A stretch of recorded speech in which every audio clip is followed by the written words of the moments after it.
Welcome. What a night.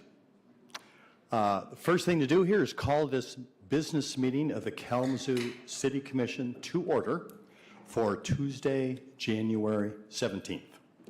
And just before we start going through our agenda here, I just want to say, boy, are we honored to have everybody here with us tonight. This I would say, is the best meeting we have in any given year, when we have a room full of great people recognizing other great people who are doing good work in Kalamazoo. So it is so heartwarming to have us all together here this evening. So thank you, everyone that showed up. I hope everyone has found a place to sit or at least lean against the wall. So our first order of business on the agenda here is the roll call. Clerk Borling. Commissioner Decker. Present. Commissioner Hess. Present. Commissioner Hoffman. Present. Commissioner Juarez. Cradle. Present. Vice Mayor Cooney. Present. Mayor Anderson. Here. Thank you, Clerk Borling. For our opening ceremony tonight, we are honored to have the Reverend Rachel Longberg from the People's Church, and she was going to be coming forward and providing an invocation to get us started this evening. And I'm going to ask everyone to please stand for that invocation and then remain standing for the Pledge of Allegiance.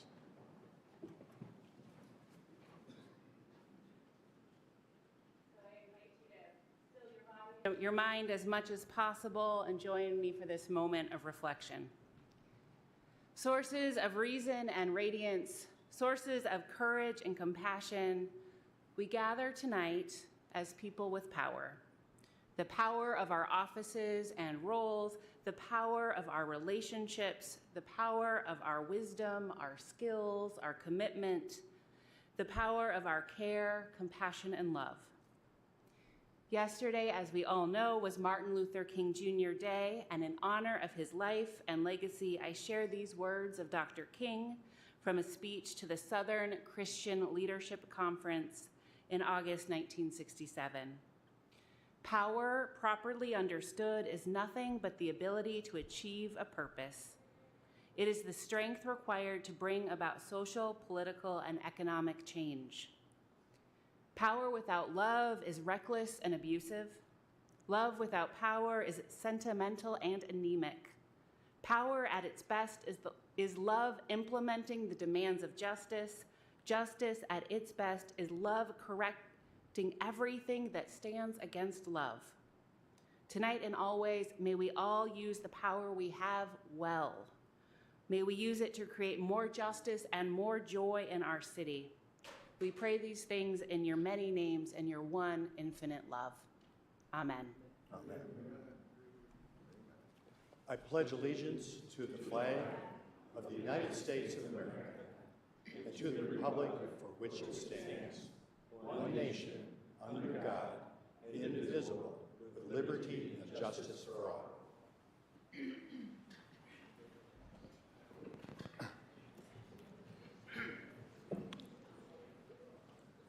Well, if you have had a chance to look at your agendas, you will see we have a long business meeting ahead of us, and that is why we start off with our Social Justice Youth Awards here at the beginning of the meeting.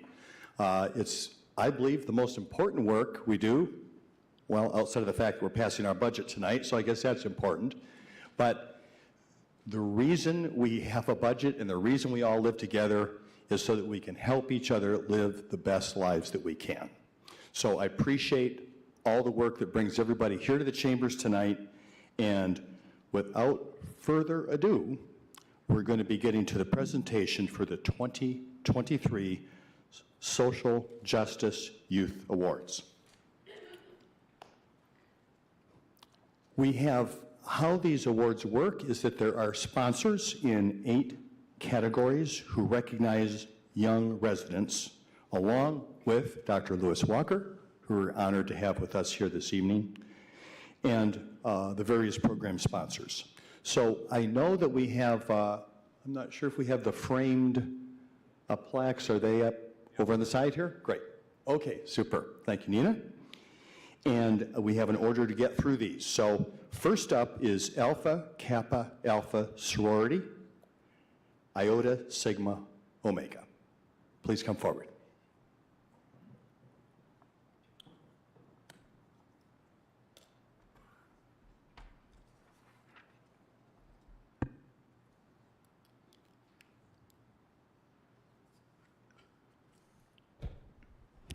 Alpha Kappa Alpha Sorority Incorporated, Iota Sigma Omega Chapter, is dedicated to cultivating and encouraging high scholastic and ethical standards while helping to alleviate problems concerning girls and women to improve their social stature. I am Vanessa Coakley, the Vice President.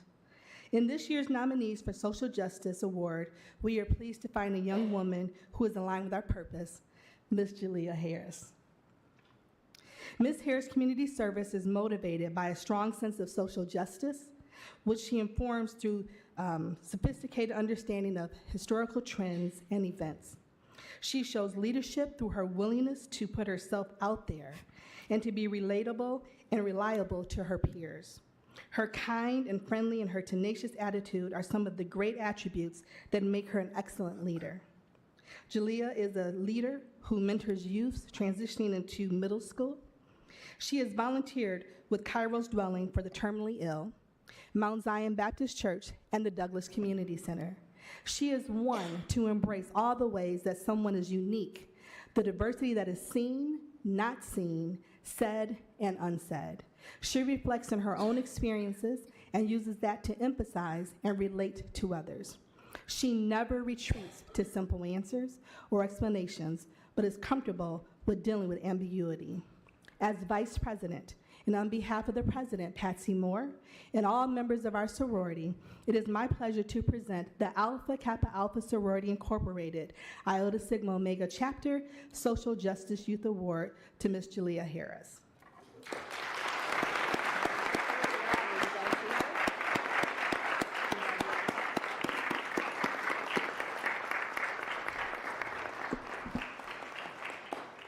Ms. Harris, I'm hoping that you will share a few words with us.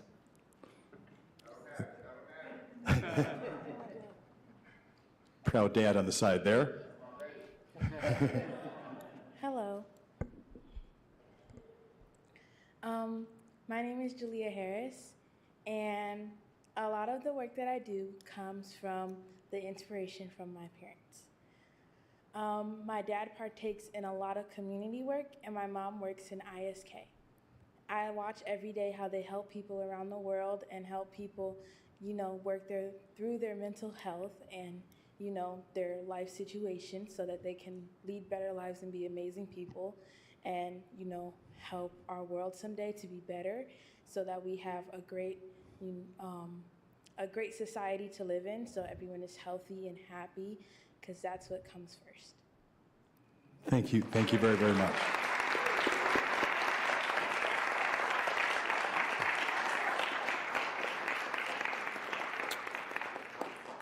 I just want to say that this is particularly personal for me. I worked with your grandma, Juanita Haywood, for years and years at Integrated Services of Kalamazoo, with your dad, Afonso Harris, at Integrated Services of Kalamazoo, and your mom, who works there as well. And I've known you since, well, before you were born, actually.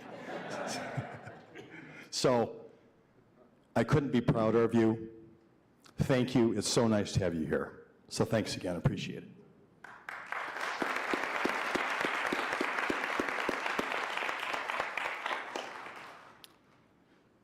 Next in our order here is Consumers Energy Social Justice Youth Award.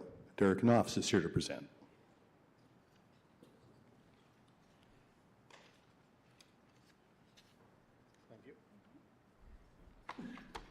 Thank you. So I'm proud to announce Adrian Ryan is the winner of this year's Consumers Energy MLK Social Justice Youth Award. Adrian is an inspiring young leader in our community, excelling in multiple areas: academics, athletics, the arts, volunteering, and peer tutoring. He stood out as a leader on his athletic teams, community service projects, and volunteer opportunities such as Action Matters Northside Community Cleanup, Counting on One Ministries, PEEP Summer Book Program, Gospel Mission, Kalamazoo YMCA, Kalamazoo Black Arts Festival, Flint, Jackson, and Benton Harbor water drives, as well as a peer mentor and tutor, just to name a few. And community walks, as well as the media team at Galilee and a representative of the Men and Youth Ministries. He was part of the NAACP Collaboration March for the John Lewis Voters' Rights Act, working to end voter suppression, stating, he realized how important the vote is. Everyone must exercise the right to vote. Individuals died for voting rights because they saw the importance of voting to implement change in the world. In October 2022, he was the recipient of the NAACP Dr. Warfield Youth Community Service Award. He did all this while maintaining a very good grade point average. So we were talking before about all the colleges he's looking at. It's very impressive, okay?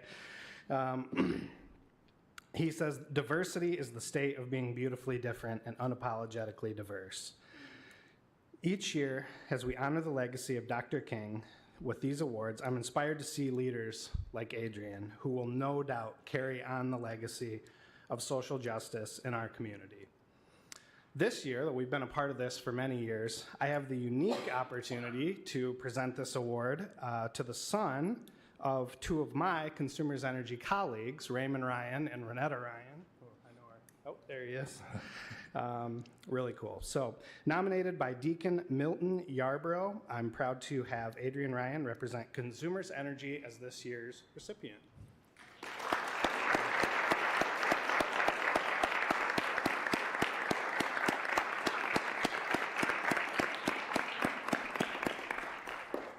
Yes, Mr. Ryan.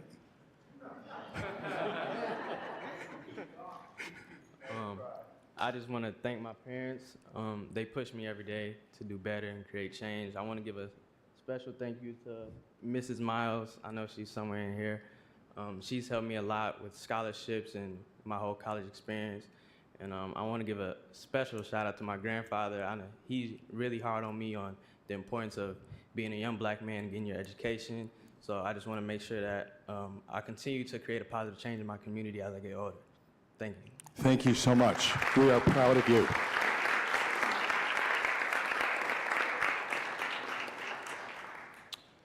Next is the Fifth Third Bank Social Justice Youth Award.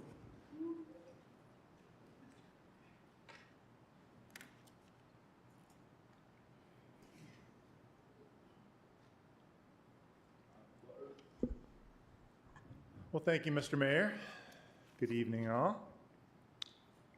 It's always a thrill to be able to do this, and you see these applications on paper and you read through them, but when you actually meet the kids, it's even more powerful. This evening, on behalf of Fifth Third Bank, I am proud to recognize Thomas Clark with the Fifth Third Bank Social Justice Youth Award. Tom stands out with his commitment to youth mentorship. His leadership within the Link Leader program at Loy Norix is instrumental in assisting freshman students during their transition to the high school environment.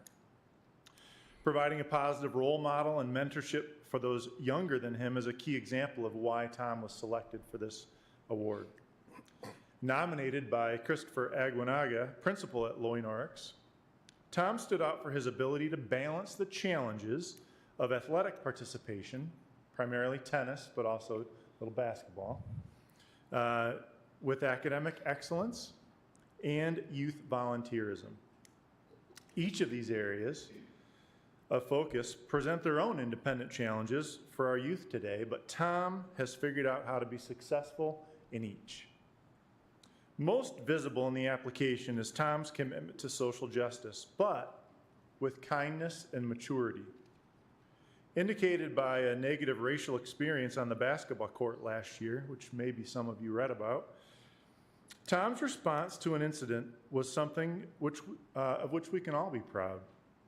Rather than responding with anger and aggression, Tom allowed his maturity level to show with a well-written communication to the necessary leadership of those involved. Change ensued from the communication, which is something we can all strive to accomplish. On behalf of all of my colleagues at Fifth Third Bank, I am proud to present this year's Fifth Third Bank Social Justice Youth Award to Thomas Clark.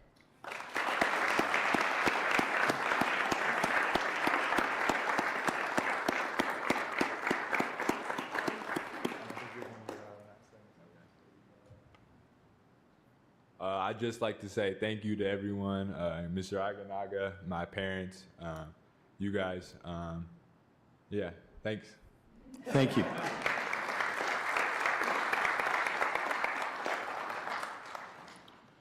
Next on our agenda is the Kalamazoo Nonviolent Opponents of War, known as KNOW, Social Justice Youth Award. Please come forward.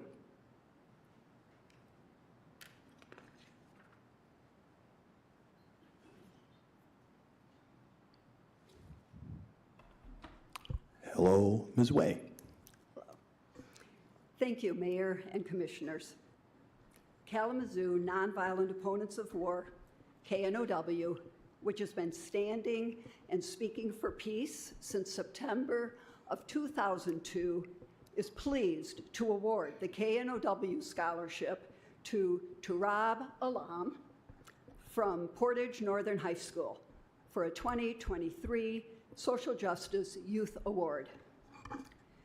Turab has been involved in a number of justice-related activities. He heads the Boys Islamic Youth Group at the mosque he attends.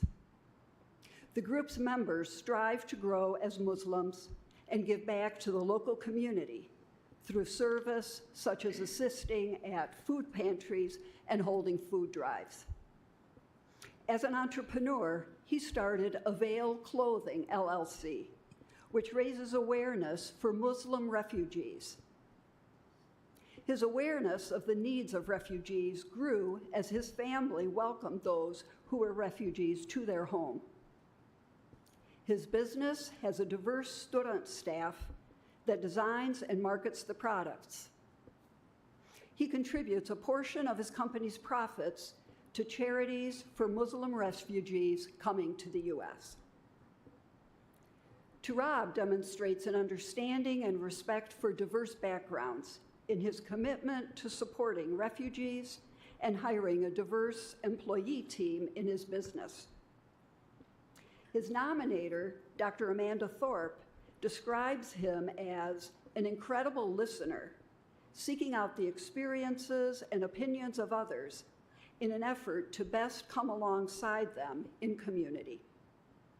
He is described as helping his classmates understand the Islam religion and the variety of ways that that religion is lived out.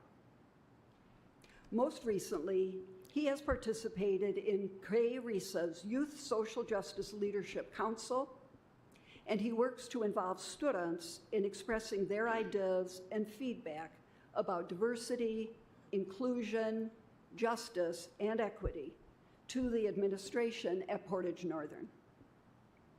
In addition to these activities, Turab was elected as Student Council Treasurer and plays varsity soccer.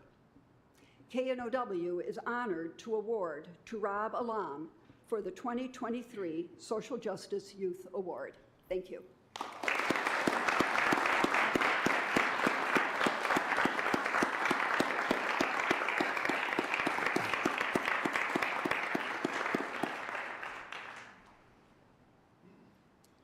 So I'll just say a quick thank you to my family, my parents and brothers especially, for supporting me in everything I do in the Muslim community and in school as well. And especially thank you to KNOW for this award. It's great to receive it, some recognition. So yeah, thank you. Thank you, Mr. Alam.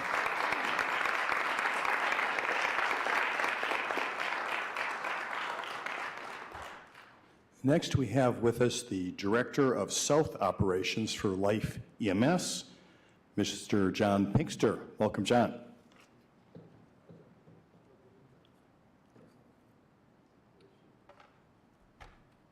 Thank you, Mr. Mayor, Commissioners. Boy, I tell you what, the paper just doesn't do these young adults justice. It just can't. And I'm just so excited tonight to present to you Eliza. Eliza Krause is a compassionate young leader with an outstanding focus on community service, believing in a larger goal of bringing about cultural and political understanding regarding the situation in Palestine.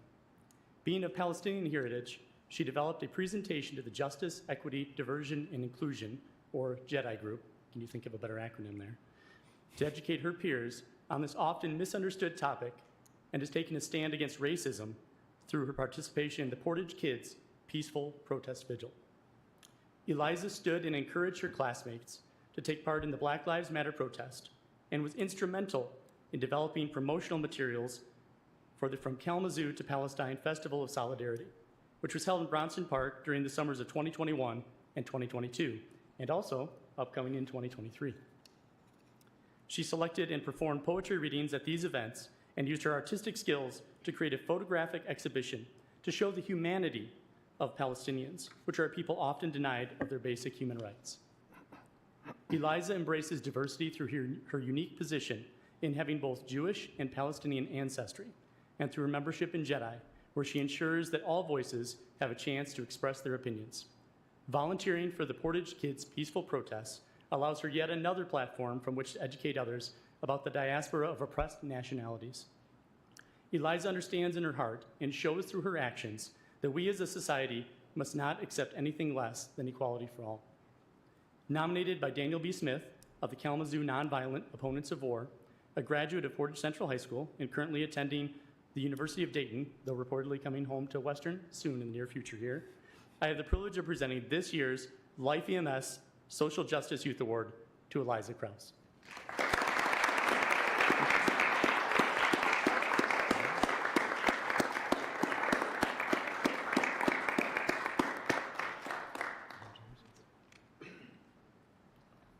I find great joy and responsibility in advocating for the awareness and rights of my Palestinian community, as well as other communities in Kalamazoo and globally who demand and deserve justice. I am honored to receive this award, and I would like to thank Daniel Smith and Inekuwe, who are both from my Palestinian committee, who have come to support me today, as well as my parents and my godfather, who are here to support me as well. Thank you so much. Thank you, Ms. Krause.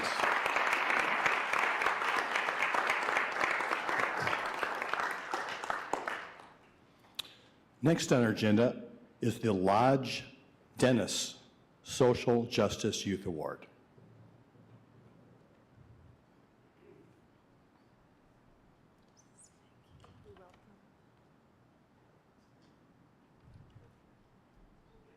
Good evening, Welcome. Mayor. Well, thank you for that. Commissioners, we are so pleased this evening. I am Betty Dennis. This is my husband, Tony Dennis, and we were inspired by our children, Imani, Amir, and Tony, who all went through Kalamazoo Public Schools and graduated from Lloyd Norris High School.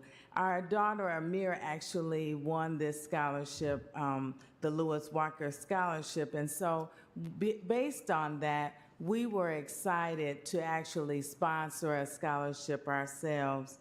And we are so pleased to be able to award this year's scholarship recipient, Amadi Moop. Amadi is a definite leader in his school and our community. He's a part of Lloyd Norris's Student Advisory Committee, the executive board for the class of 2023, and a member of the Lloyd Norris Marching and Symphonic Bands. He is a founding member of the Lloyd Norris Black Student Union, serves on the KPS Equity Task Force, and the Lloyd Norris High School Leadership School Improvement Team. He is also active in several groups, including the Lloyd Norris National Honor Society, where he volunteers in their blood drive and blanket drive. He's on the Lloyd Norris DECA chapter, co-chair of the Lloyd Norris Student Senate, drum major for the Lloyd Norris Marching Band, Lloyd Norris student. As a member of the Student Senate, he is a vocal proponent who ensures all voices in the school are heard and represented. So based on all of that, the Lodge Dennis Scholarship is pleased to award the Social Justice Award to Amadi Moop.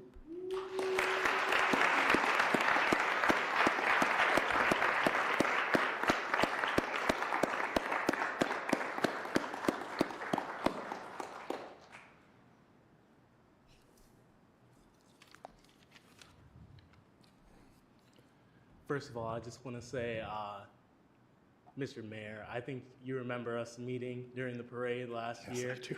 Yeah, I saw that drum major jogged your memory. First of all, good evening, everyone. I'm very excited to be here. I'm grateful to be nominated by the Lodge Dennis family and to be presented the award by all of you. I first want to thank my mother, because without her, I wouldn't be half the man I am today. She's provided me with the support and the tools necessary to do all this great work in my community. Secondly, I want to thank my principal, Mr. Aganaga, for nominating me for the award. I'm glad that he thinks my work is somewhat satisfactory in the school. And third of all, I really just want to make sure that I praise and recognize my peers and fellow community members as much as myself. Without all of those individuals, my work would mean nothing. I just really think in me accepting this award tonight, it goes to be a promise to all of you to continue to be the very best citizen that I can be. And I encourage all of my peers to use my example and to do social justice work on their own. So thank you all tonight. Thank you very much.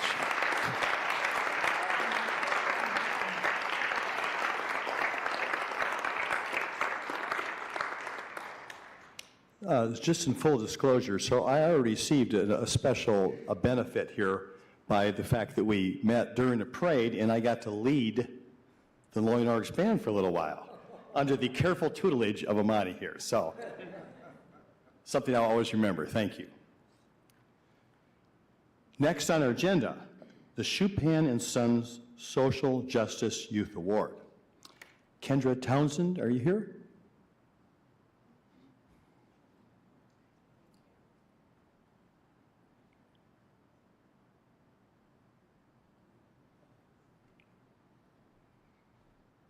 Hello. Hello, welcome. Good evening, Mayor and Commissioners and students.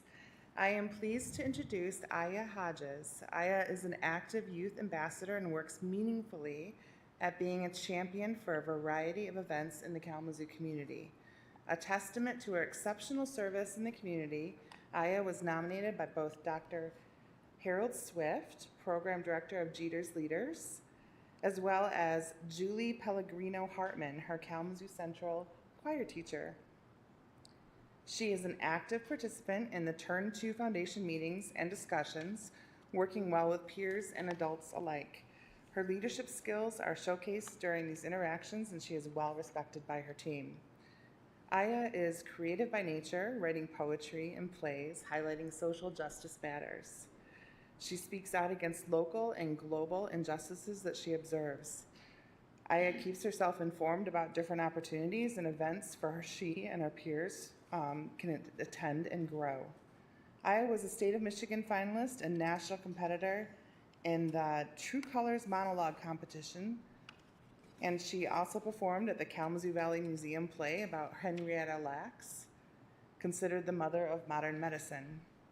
Chupin is really proud and excited to present the MLK Social Justice Youth Award to Aya Hodges in recognition of her efforts to change social injustices in our community. Thank you so much.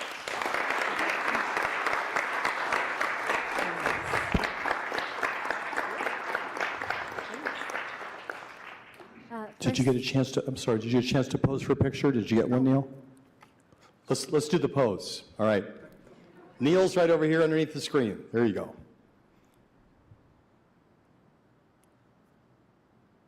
All set, thank you. Yes, sorry to interrupt, Ms. Hodges. No, it's all good. First and foremost, I'd like to thank Dr. Harold Swift for being way more patient than any adult really should be, especially for me. I'm a major procrastinator, and despite this, I feel like he's really been my rock through the few years that I've known him. So thank you, Dr. Swift, wherever you are. And second up, I'd like to thank Ms. Pellegrino Hartman for being one of the most incredible teachers that I have ever had. Seriously, every day is a joy going into her class. And so wherever she is, I hope that she knows that. Next, I'd like to thank my grandparents for being a light in the dark when I needed them. Seriously, I could never put how much I appreciate and love them into words, so I'm not gonna. Thank you, guys, wherever they are. Oh. And then my dad and mom. I'd like to thank my dad for always providing and grounding me when I needed him. I'd like to thank my mom for keeping it real and just telling me that despite everything that could be holding me back, I can make it, and you will never know if you can land on the stars if you don't reach for them first, right? So, and then lastly, I'd like to thank Beyonce for telling me that women can run the world. Thank you.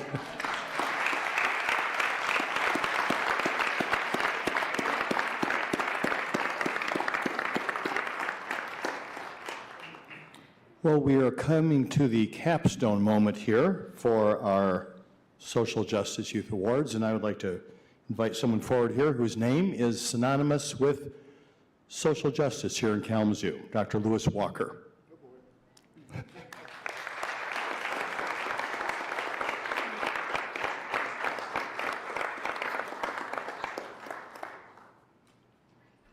Welcome, Dr. Walker.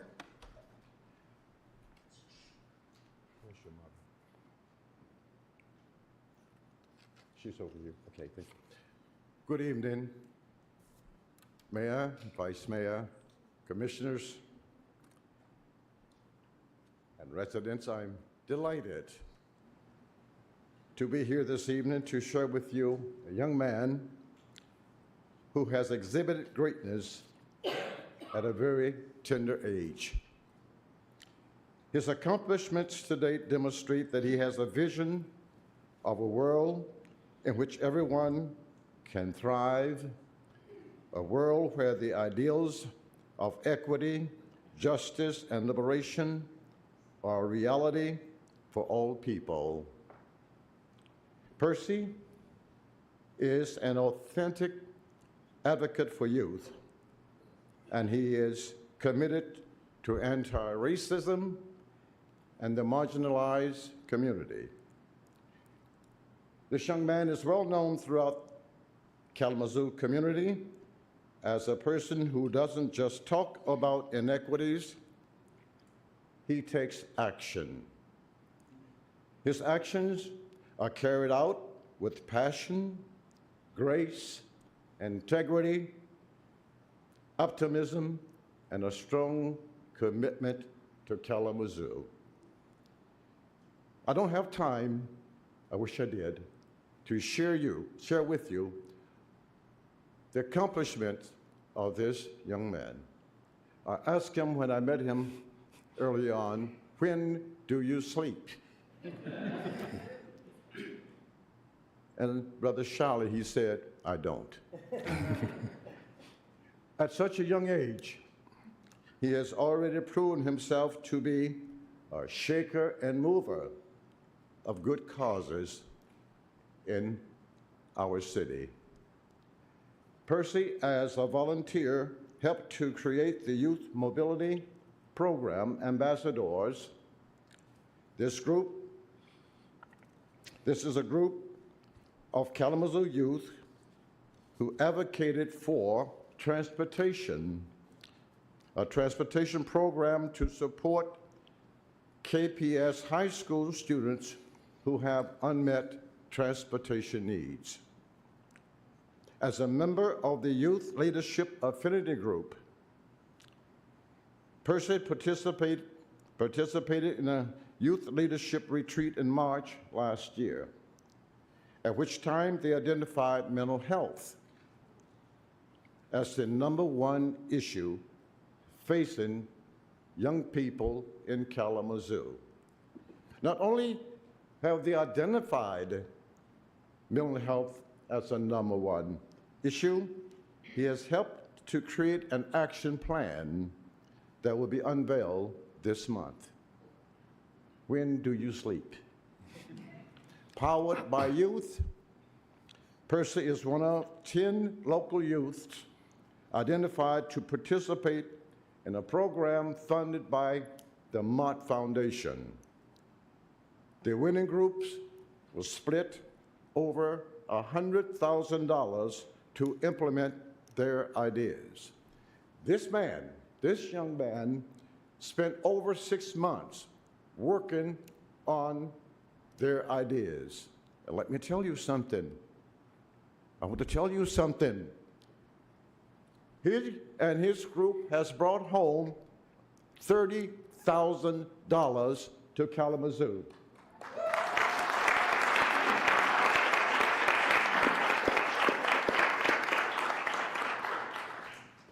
When Do You Sleep? In Person by Percy Podcast.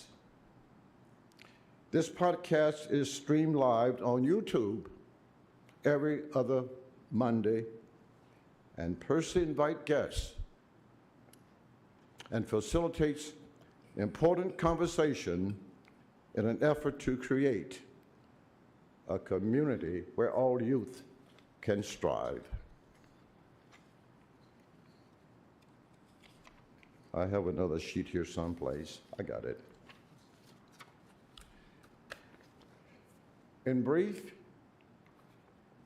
I'm grateful to Ms. Meg Valenzuix for nominating and bringing this outstanding young man to the attention of the city commissioners and the citizen of Kalamazoo.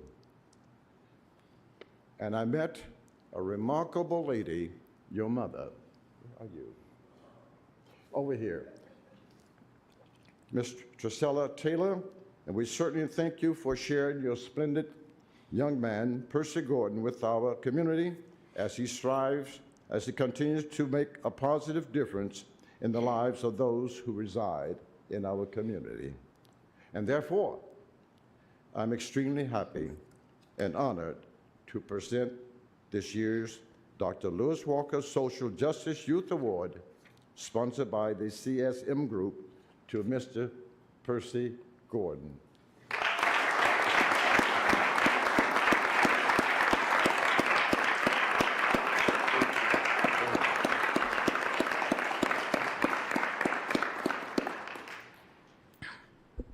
Pull it up, I'm a little tall. Thank you, first of all, Kalamazoo.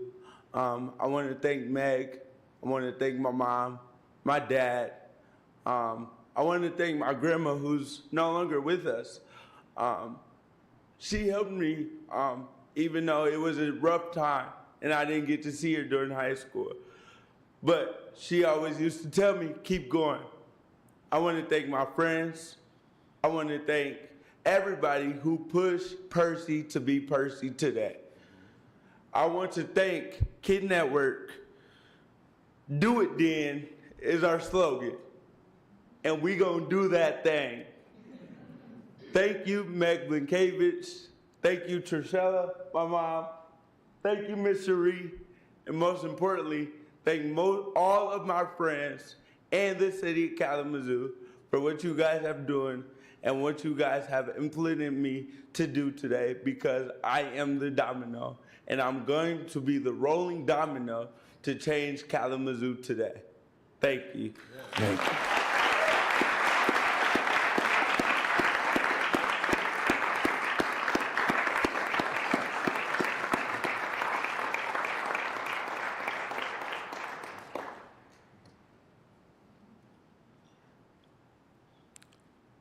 Thank you very much.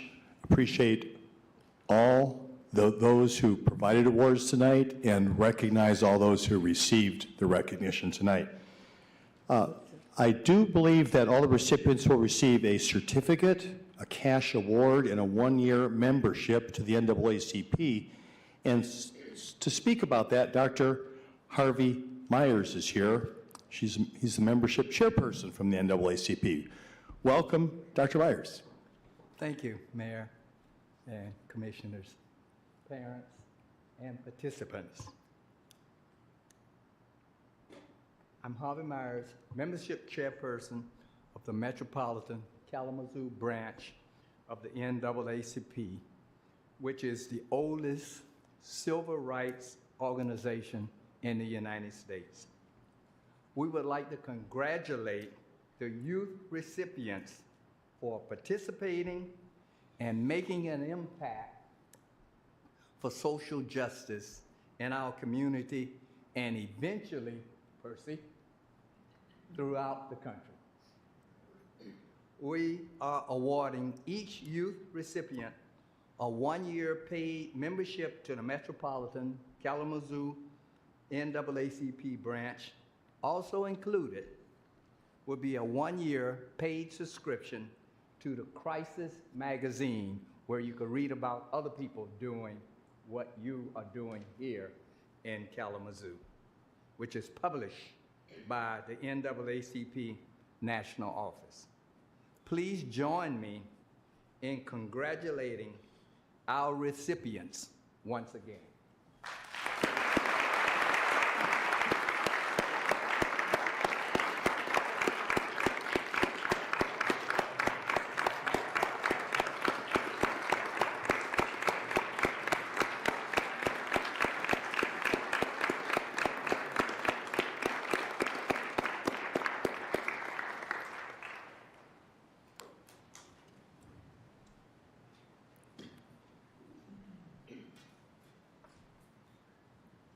Thank you once again to everyone who came out. I'm going to give everybody a special bonus here and a momentary break. We have a long business meeting in front of us, and so you don't, you are welcome to stay for it, but if you would like to take advantage of this opportunity to leave, I'll give you a little break if people want to not stick around for the rest of the business meeting.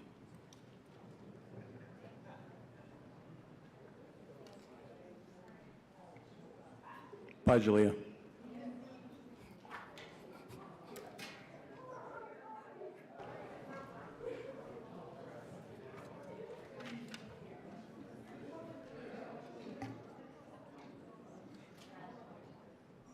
Could happen.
All right, we're going to get back to business here. Well, starting off our business meeting, we actually have two special proclamations tonight. So the first one is the American Heart Association National Wear Red Day, and that is going to be read by Commissioner Decker, correct? Commissioner Decker? And I have a copy of it here, and I'll come down to the podium. Commissioner Decker. Thank you, Mayor. Whereas cardiovascular diseases are the #1 killer of women in the U.S., killing more women than all forms of cancer combined. The cardiovascular disease is the leading cause of maternal death in the U.S., or more simply put, heart disease is the #1 killer of new moms. And whereas cardiovascular diseases kill one woman almost every 80 seconds in the U.S., and whereas heart disease and stroke can affect all women at any age, while new research showing a rise in heart attacks in younger women. And whereas individuals in the U.S. have made great progress in reducing the death rate for cardiovascular disease, but this progress has been more modest with respect to the death rate of cardiovascular disease in women. Whereas about 80% of cardiac events can be prevented through education and lifestyle changes. And whereas all women are encouraged to move more, eat smart, and manage blood pressure to reduce their risk of cardiovascular disease. And whereas the American Heart Association's Go Red for Women movement motivates women to learn their family history and to meet with a healthcare provider to determine their risk for cardiovascular diseases and stroke. And whereas Go Red for Women empowers women to get healthy through Watch Me Go Red campaign designed to engage women to show others what they do to experience good health and well-being, while inspiring others to do the same. Now, therefore, I, Kiana Decker, on behalf of Mayor David Anderson, in recognition of the importance of the ongoing fight against heart disease and stroke, do hereby proclaim Friday, February 3rd, 2023 to be National Wear Red Day in the city of Kalamazoo, and urge all citizens to show their support for women and the fight against heart disease by commemorating this day by wearing the color red. By increasing awareness, speaking out about heart disease, and empowering women to reduce their risk for cardiovascular diseases, we can save thousands of lives each year.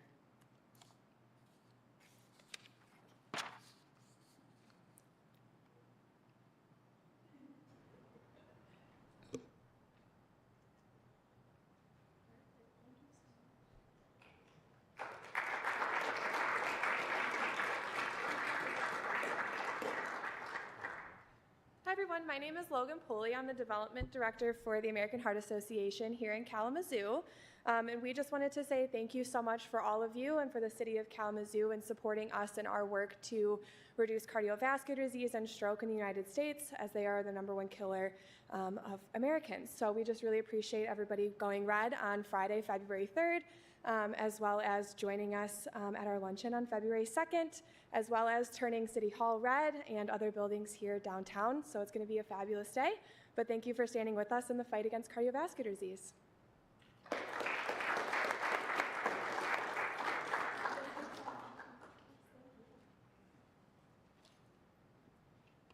We have another proclamation this evening. It's for the National Day of Racial Healing, and it will be read by Commissioner Hess.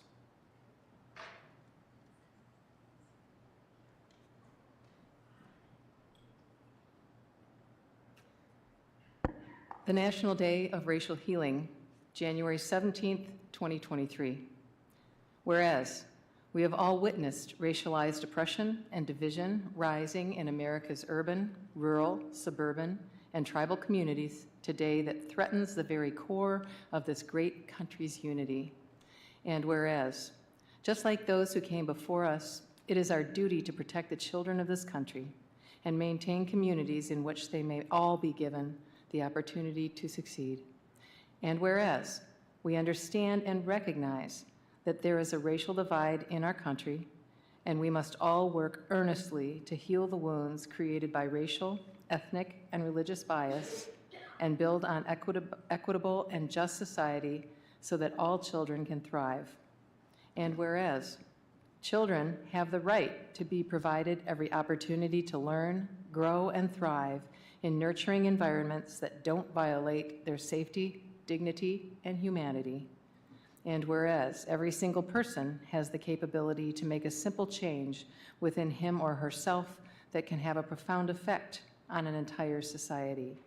And whereas if we all dedicate ourselves to the principles of truth, racial healing, and transformation, we can all bring about the necessary changes in thinking and behavior that will propel this great country forward as a unified force where racial biases will become a thing of the past. And whereas racial healing is vital and crucial commitment to the education, social, mental, and overall well-being of all of our children. And whereas the City of Kalamazoo, in conjunction with others throughout Kalamazoo and the United States of America, acknowledges January 17th, 2023, and hereafter annually the Tuesday following the third Monday in January, the day after observed Martin Luther King Jr. holiday, as the National Day of Racial Healing, and urges all citizens to promote racial healing and transformation in the ways that are best suited for them individually as a means to be working together to ensure the best quality of life for every child. Now, therefore, I, Jean Hess, on behalf of David F. Anderson, Mayor of the City of Kalamazoo, and members of the 54th City Commission, do hereby recognize January 17th, 2023, as the National Day of Healing in the City of Kalamazoo. Congratulations, Jen. Thank you, everyone. And I don't want to say much because it's very appropriate that this proclamation follows the Youth Social Justice Awards. They are truly the future, and this work is to benefit our young people. So thank you so much. Our staff is at the State Theater right down the street, so I'm going to head over there for the National Day of Racial Healing celebration. I'll be thinking of you all in your business meeting while we're dancing and celebrating. So thank you. And you are? Oh, I'm so sorry. I'm Jen Haymoss. I'm the Vice President of Initiatives and Public Policy at the Kalamazoo Community Foundation. TRHT is one of our signature initiatives.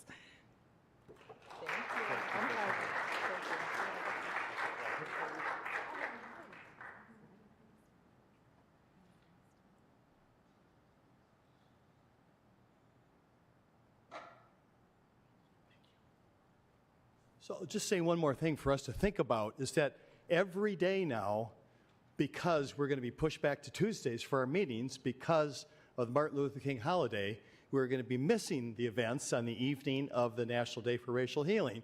That's been happening year in and year out. There's an event going over the, is it Chenery or the State Theater tonight? I'm not sure which one, but we're here. County Board is meeting over at their offices. So just something to think about maybe as we go forward and realize that we're going to have this conflict every year.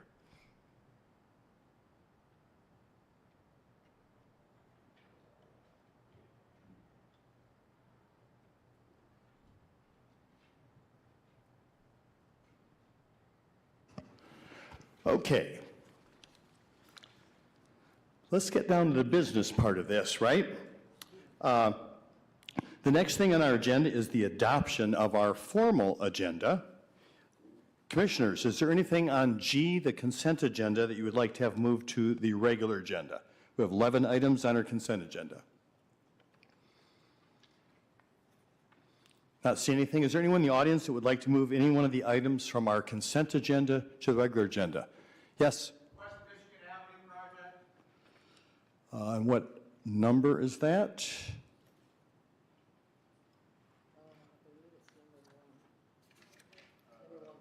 Number 1, professional service agreement. West Michigan Avenue remilling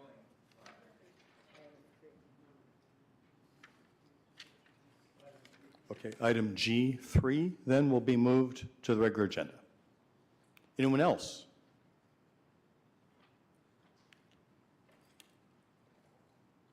All right. Any communications, Manager? None, Your Honor. Thank you. Now is the opportunity for general public comments, and we'll start with anyone who's in the chambers who'd like to make a comment. I just want to remind everybody that you can also call in for public comments. You will have 3 minutes. Please state your name and whether you live in the city. The call-in number, which you should begin to call now if you do want to call in, is 888-382-9556. And we'll start with individuals that are here in the chambers with us.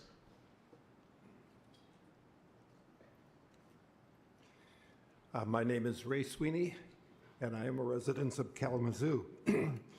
I am also active on Isaac's TRHT, Affordable Housing Task Force. And I wanted to be here to thank you for your role in increasing affordable housing in the metro area. It became easier after Sunday's paper arrived.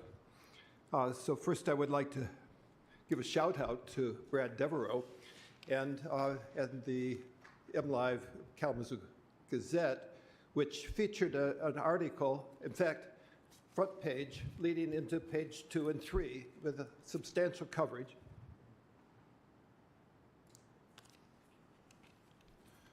So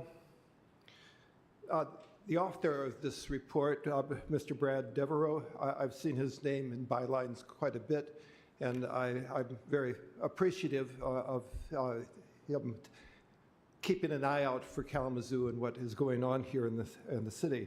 And he's been, I think, a good person to take on the good efforts of Julie Mack and others that were serving earlier.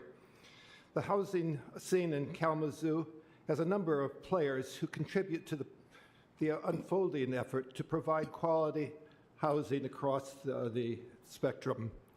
And one of the reasons for so many players is that you have to spend this much press time in order to make it work.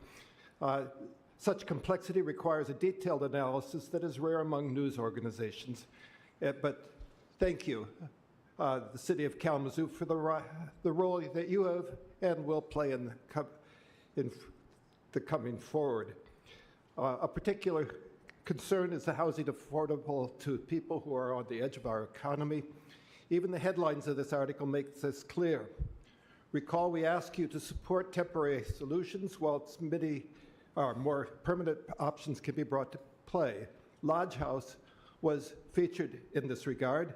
Thank you, Mayor Anderson, for your role in this effort. Lodge House is a housing option for people who earn from 0 to 30% of area median incomes. Since some lodgers do not contribute the revenue that makes Lodge House sustainable, it is important to support that effort as much as possible from public and private sectors. This you commissioners have done. Thank you. And I join with you in this effort. So I had an opportunity last week to visit a friend who's residing at Lodge House. And I had his room was everything I had imagined.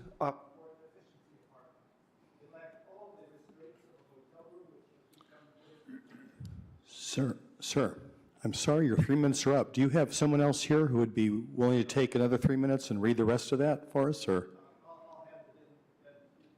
Okay, thank you.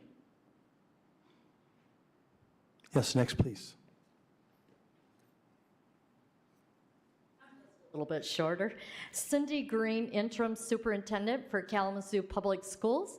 I wish to thank you very, very much for two things this evening. One, for recognizing our youth with the Social Justice Awards. What a great honor for them, and we really appreciate lifting up our students for the wonderful job that they do. Number two, we wish to thank you for an agenda item that you have coming up with a collaborative project to help our families in 5 of our elementary schools. I have Dr. McCole Dyson, 2 principals, Sylvia Washington and Jeremy Andreck with me, as well as 3 teachers. If you would wave your hands, stand up. Stand up, please. We greatly appreciate you recognizing how valuable this project is to help our families in some of our schools that can't raise as much money for their PTAs and PTOs, so that children have experiences that other families can give their children, because we know when children can have special experiences like a camp or making connections to a visit to the museum downtown or the Air Zoo, that all of these things have great memories for our childhood, and we want to create those dreams for our children. So thank you. Thank you very much. I appreciate everybody coming down from KPS. We are partners in this effort. Thank you so very, very much. Appreciate it. Is there anyone else in the chambers that would like to speak this evening?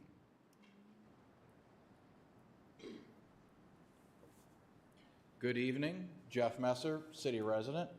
Rank my vote. Haven't talked about that in a while. Not since July 5th. Rank My Vote is a citizens initiative that I'm involved with. It seeks to collect 3,000 petition signatures from registered City of Kalamazoo voters in order to place a ranked choice voting question on the ballot this November, concurrent with the next City Commission election. Ranked choice voting is a change to the way we vote that we believe will increase and improve the quality and diversity of candidates by allowing voters to express their true candidate preferences without fear of wasting votes or voting for the lesser of two evils. For those unfamiliar with ranked choice voting, please visit our website, rankmyvote.org, where my is MI, the postal abbreviation for Michigan. For those who are familiar with ranked choice voting, we are ready to sign our petitions. Here are 3 places where you can meet us during the next 11 days. One Well Brewing on Portage Street in the Millwood Shopping Center. We'll be there this Saturday from 4 to 6 p.m. This is a volunteer meet and greet, so come to this one if you want to volunteer with us. WP Diner at Washington Square on Portage Street. I plan to be there for State Representative Julie Rogers' monthly constituent coffee hour from 9 to 10 a.m. on Friday, January 27th. Edison Neighborhood Association office on Washington Avenue off Portage Street at Washington Square. We'll be there for the City Commissioner listening session on Saturday, January 28th from noon to 2 p.m. If you miss any of those dates and times, I'm giving City Clerk Borling a copy of my remarks for the minutes. You can contact his office for a copy of these remarks. Thank you. Thank you. Next, please.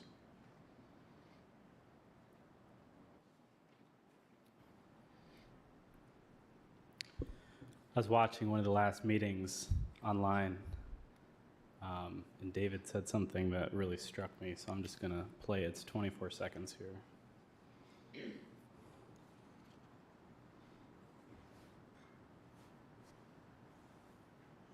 I know that this is not what we want Kalamazoo to be for people to live here, that there is a significant risk of dying in just, in gun violence, particularly over issues that could be resolved in just a myriad of other ways.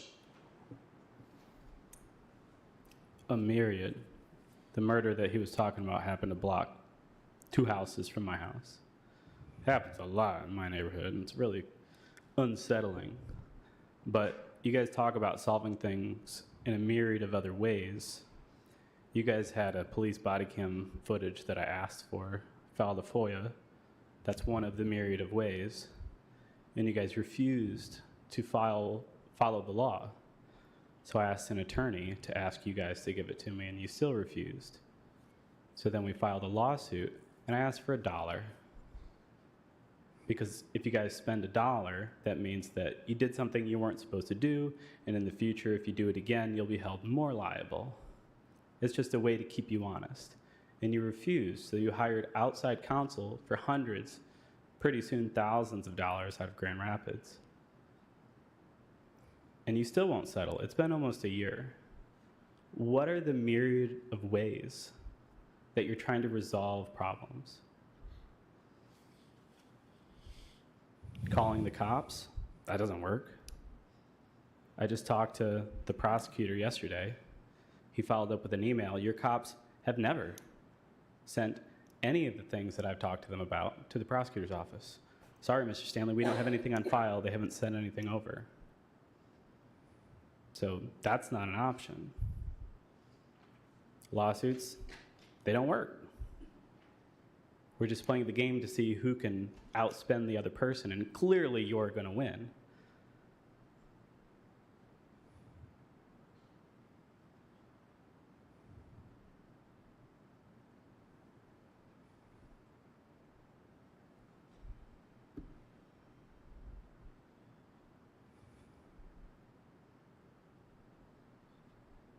That's the truth of Kalamazoo.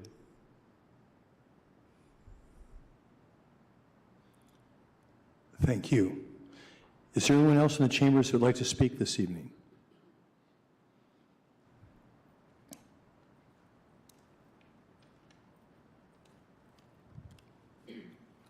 Good evening. My name is Kimberly Guest. I am the owner of Guess Who's Dancing Fitness and the Experience by Luxury Escapes right downtown Kalamazoo. I would like to first thank the commission for putting us on the agenda tonight. We are on the agenda for having a social drinking permit that goes along with our Michigan Liquor Commission license for Class C. I just wanted to give just a little bit of information before you all vote so that you have a clear picture of what we are trying to do here in Kalamazoo. We have been open since April 1st of 2022. And in that short time, we have been able to impact not only downtown Kalamazoo, but the city of Kalamazoo as well. We employ about 15 people right now, and that is directly under the Experience. We also have partnerships with about 22 small business vendors. Some have brick and mortar, some don't. It is our goal that we rotate that dollar within our community and be a support system for those that may not have a brick and mortar as we do. Some of the people that we have partnered with thus far is the Douglas Community Association, Action Matters, the Kalamazoo Community Foundation, WMU Athletics and the Aviation Department, MRC Industries, and the Urban Alliance. And just recently, we partnered with the City of Kalamazoo and downtown for a New Year's Eve Fest, and we look forward to Workout Wednesday and some of the things coming up. Moving forward, we aim to partner more with the city to increase foot traffic downtown. As we know, COVID did a really bad job with the city. And so it is our goal for, with the experience, to up the foot traffic, generate more revenue for not just the experience, but for the adjacent businesses that we are connected to. Thank you. Thank you very much. Yes, next, please. Still announce our name. We live in the city. Is that still the same routine? Hi, Ms. Dozman. Yes, please get closer to the microphone. Thank you. I'm Jody Dozman. I live in the city of Kalamazoo. I'm concerned about Cork Street, the smells, the landfills. I've come up with an idea, and it's a start to clean up the landfill so that there's. We will hear you better if you speak into the microphone.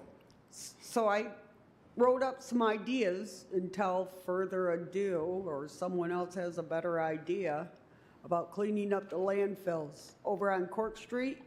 Probably cost maybe $300 to $400 million, and I'm going to have to set up a web page and get a fund me something going, and I'd like to bring the card into City Commission and give them the means to hold on to it if there's going to be a lot of money put on there.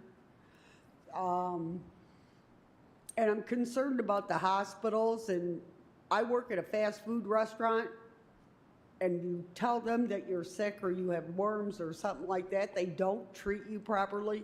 I mean, I would go to the over-the-counter stuff, and if I couldn't get any proper treatment with that, I would go to the doctors. By then, they're sending you back to the over-the-counter stuff. You need something stronger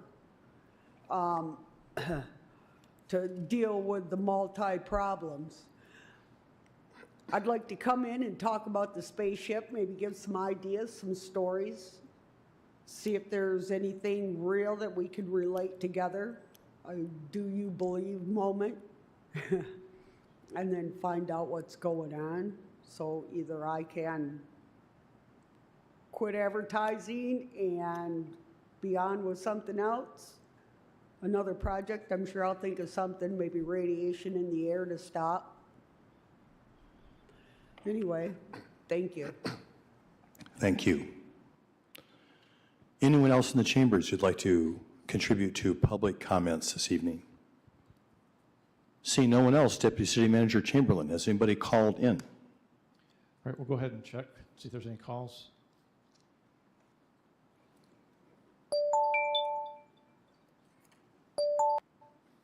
All right, go ahead. You're with the Kalamazoo City Commission. Hi, go ahead. You're on with the Kalamazoo City Commission right now. Hi, my name is Tina McClinton. I live on Lake Street. I'm calling to see if you're going to do anything about your ponds. Your crosstown ponds are so full, and so is Upjohn Park. The main one is the crosstown ponds. It's so full, it floods out the whole neighborhood. If we flood in the wintertime, we will lose our furnaces. I mean, and that's not cheap. It's like $2,700 every 4 years to fix a furnace, to put in a new furnace. We will be trapped. If we're trapped in our whole neighborhood, we got to find somewhere to live. We got to live in our car. We got to live somewhere until the flooding stops, because we can't get back home unless we walk in all that messed up, backed up sewer water and city water that has backed up in the streets. We need someone to do something about this problem. You're throwing away money like it's crazy, but yet you still want to take away our last little green space between Lake and Stockbridge. You have staked the property. You have put pink ribbons and white ribbons all around the trees. But yet, you have not told any of us anything. If you take away this last green space, I know you're not caring. I can tell. I can look at all your faces. But this is our homes. We are residents of Kalamazoo. We are taxpayers, too. We might not have that much money, but we work hard for our homes, just like any of you guys do. It's time to do something about your failing storm drains that flood us out. It's not fair for no one to have to live like this. And then now you're probably trying to take away the last little woods in our neighborhood, our last wildlife habitat, the savior that God left there, this natural green space that's natural, that helps us with flooding, so our whole homes aren't underwater. We can at least walk out in our yard, but that's it. We're trapped. Please do something about this flooding that's going to happen. You know it's coming. One heavy day. You won't never answer my question. When are you going to do something about it? Thank you. Start caring about your residents, please. Thank you. Bye.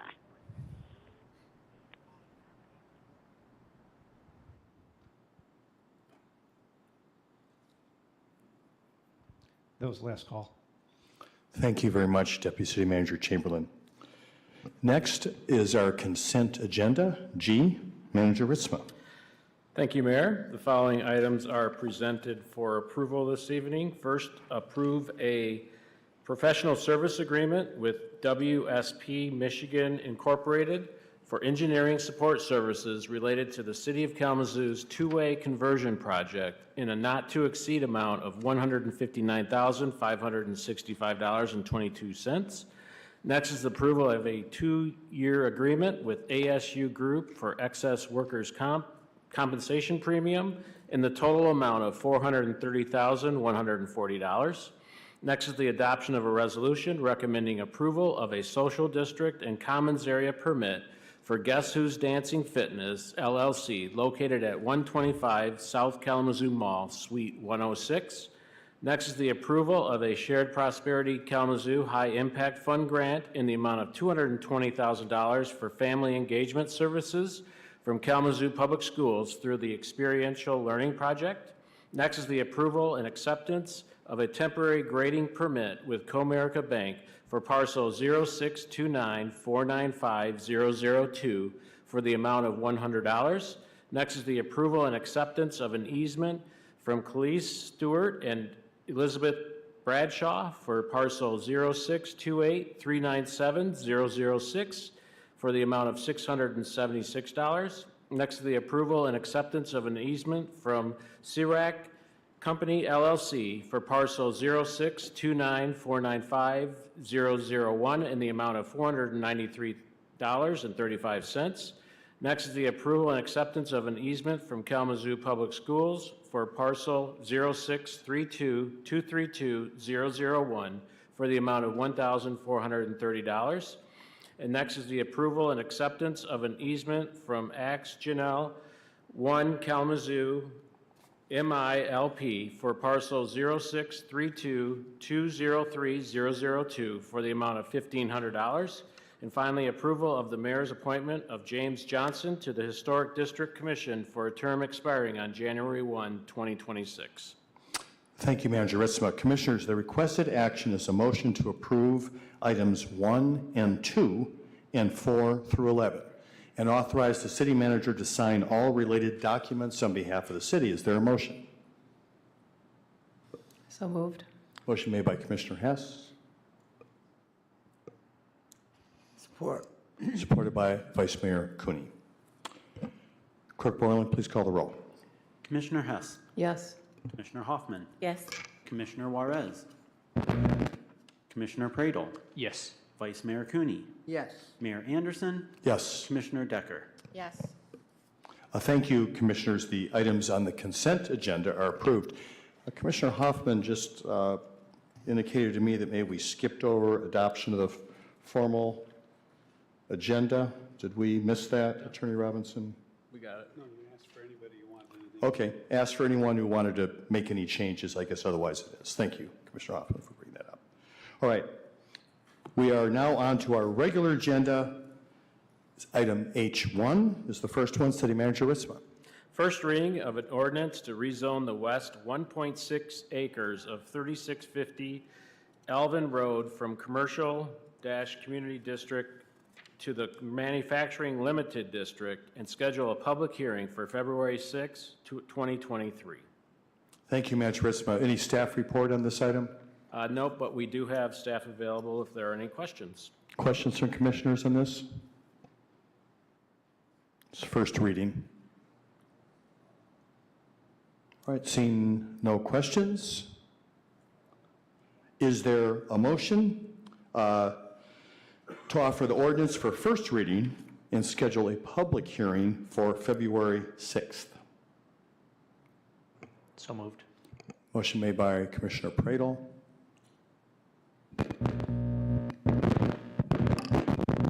Support.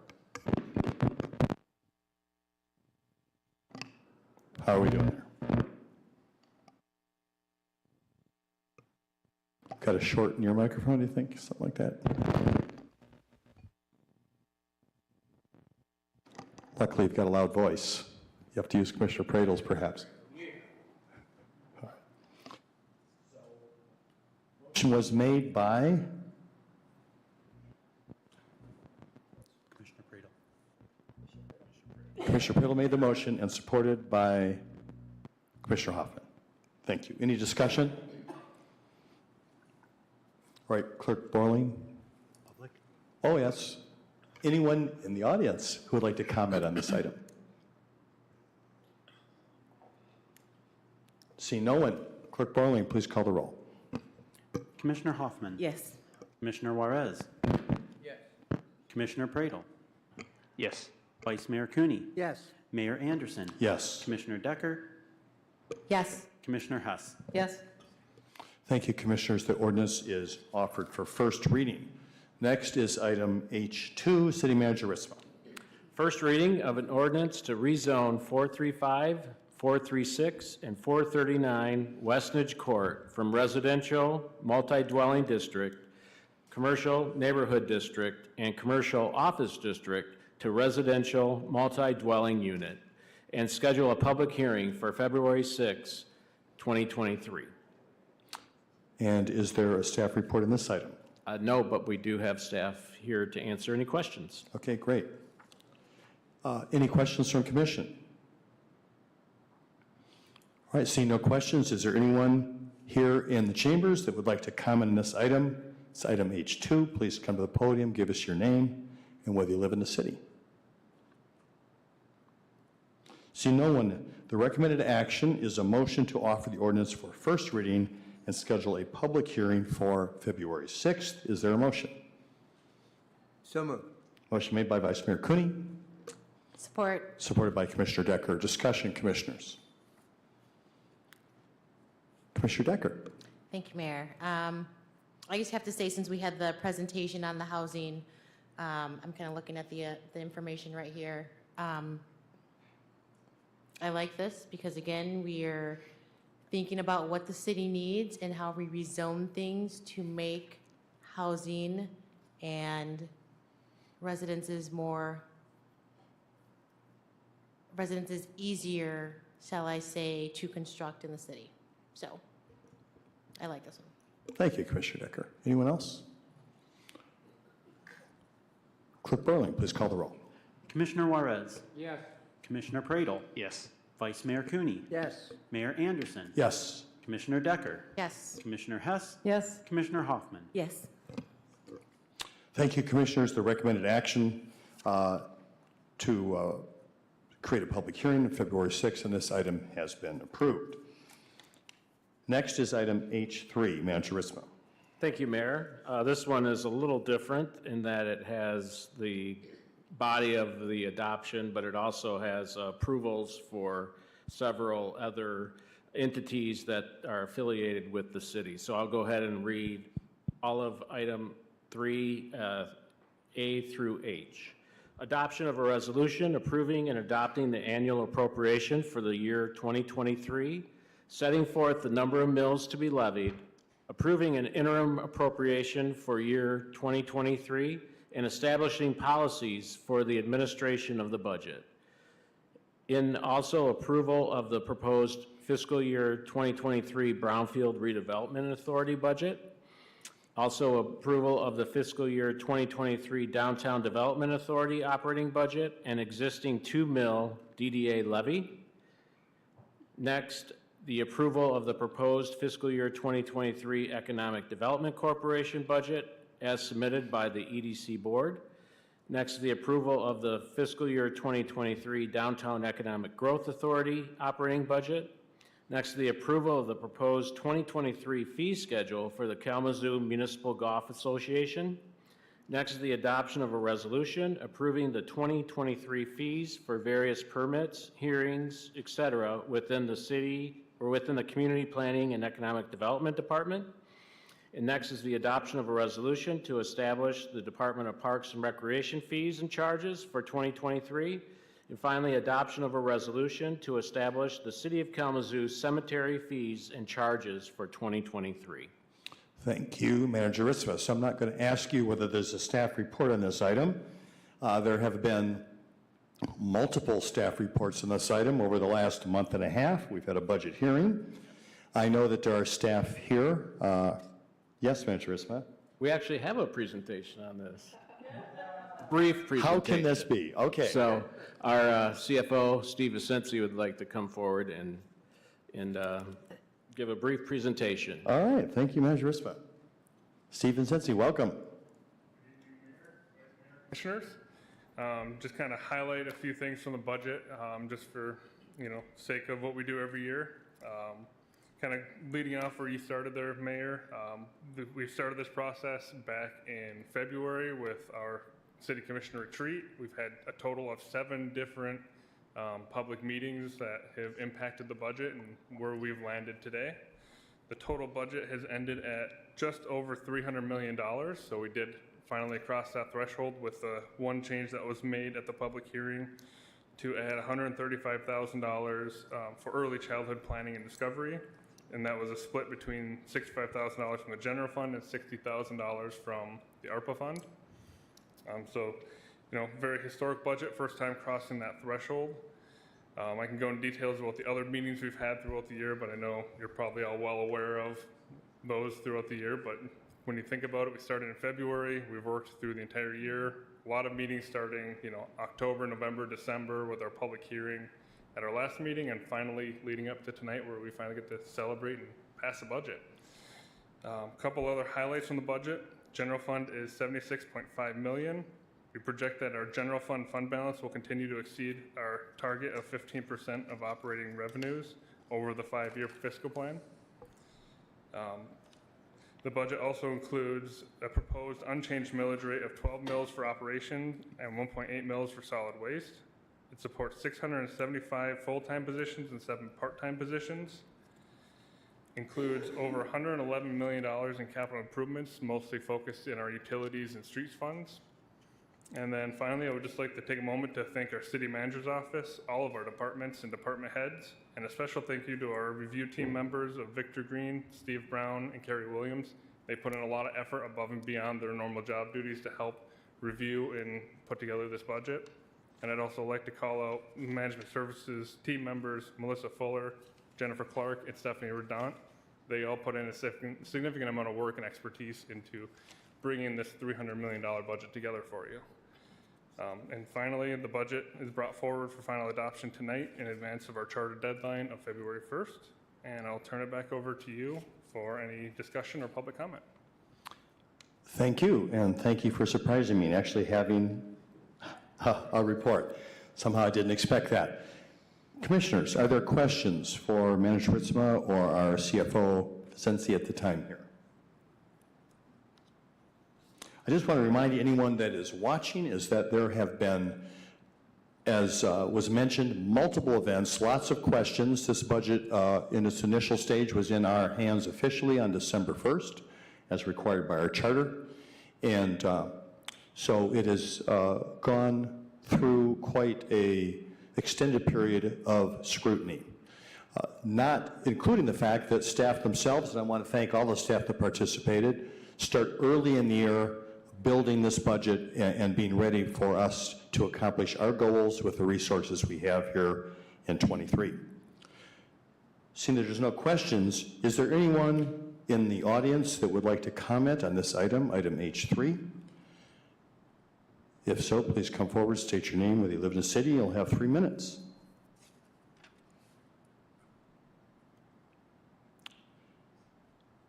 Seeing that there's no comments, Commissioners, the recommended action is a motion to adopt the annual appropriation resolution and approve the component unit budgets and fee schedules.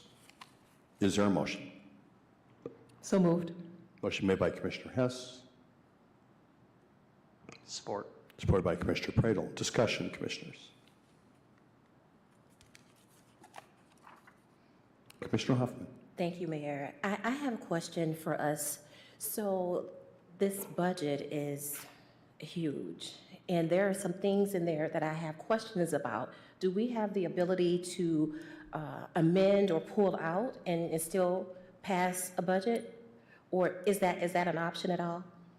Well, the budget is ours, so, we can do with it what we want. I'll give my personal opinion on it, is that at this point, obviously the charter requires that we do have an approved budget, and we've been through a process here. If there are changes that we would suggest, from my personal opinion, it might be best to talk to our city manager about what would be the most helpful way to address that. Is there a budget amendment time that comes forward that might be most helpful, Manager Risma? Yeah, one, I guess it would be helpful to know what areas, you have questions about. So we do have staff here this evening to answer any questions. As the mayor mentioned, the budget is balanced as it's presented to you. So if there are any proposed changes, then, that certainly needs to be factored into trying to achieve a balanced budget. So we also have the retreat coming up next month. So certainly anything can be brought to that, and we can certainly look at that either, as the mayor mentioned, mid-year adjustment, or as we prepare for the 2024 budget. Thank you. Other questions or discussion? Yeah, Vice Mayor Cooney. Yeah, I think at this point in the game, we've been through the discussions, and I think this is the best that we can do right now. I'm hoping for some significant changes in next year's budget, in some of the things that I would like to see us put more resources into. But I think for now, this is a good budget, and I think there's a lot of good things in here. There are things that I would like to see more money allocated for, and I'm going to be working on pushing them for the next budget. Thank you, Vice Mayor. Manager Ritzman, can you remind us when our retreat date is in February? Sure. It's February the 18th. That's a Saturday, I believe, from 8:30 to 3:30. That is a public meeting as well? Correct. Have we already determined where we will be holding the retreat? Yeah, it'll be where we held it last year at the Foundry. It's Foundry, okay. Conference room there. It is a public meeting, just as a reminder, unless it's a special closed session, whenever we do meet, quorum or above, those are public meetings, so people can attend our retreat to whatever we do. And that is an opportunity for, once again, as our CFO discussed, begin that work this coming February, next month already, for our 2024 budget. Any other discussion? Yeah, Commissioner Decker. Thank you, Mayor. In regards to the budget, first of all, I want to thank all of our team here at the city for putting in time and effort, to bring this to us with our thoughts and ideas and what we would like to see accomplished within the city. I did have a couple questions. I understand that we're in the 12th hour, but if need be, there is always a special meeting that can be called if by chance we don't all agree on things. We just know that we need to have this done and adopted by February 1st of this year, correct?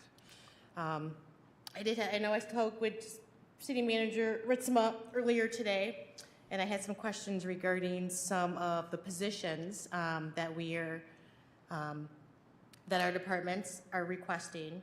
And after speaking with Director Kick, or Manager Kick now, and City Manager Ritzma, I also want to thank Manager Kick for getting me that information that I did request on that call. Thank you very much. It was very helpful, kind of to be able to look through that and see really what this position pertained and what it was going for, and also the information regarding the CPED. So speaking on the positions, I just want to put out there that I understand that we are a big organization and we are growing, and the city is growing, and we have a lot of things and accomplishments that we want to have done.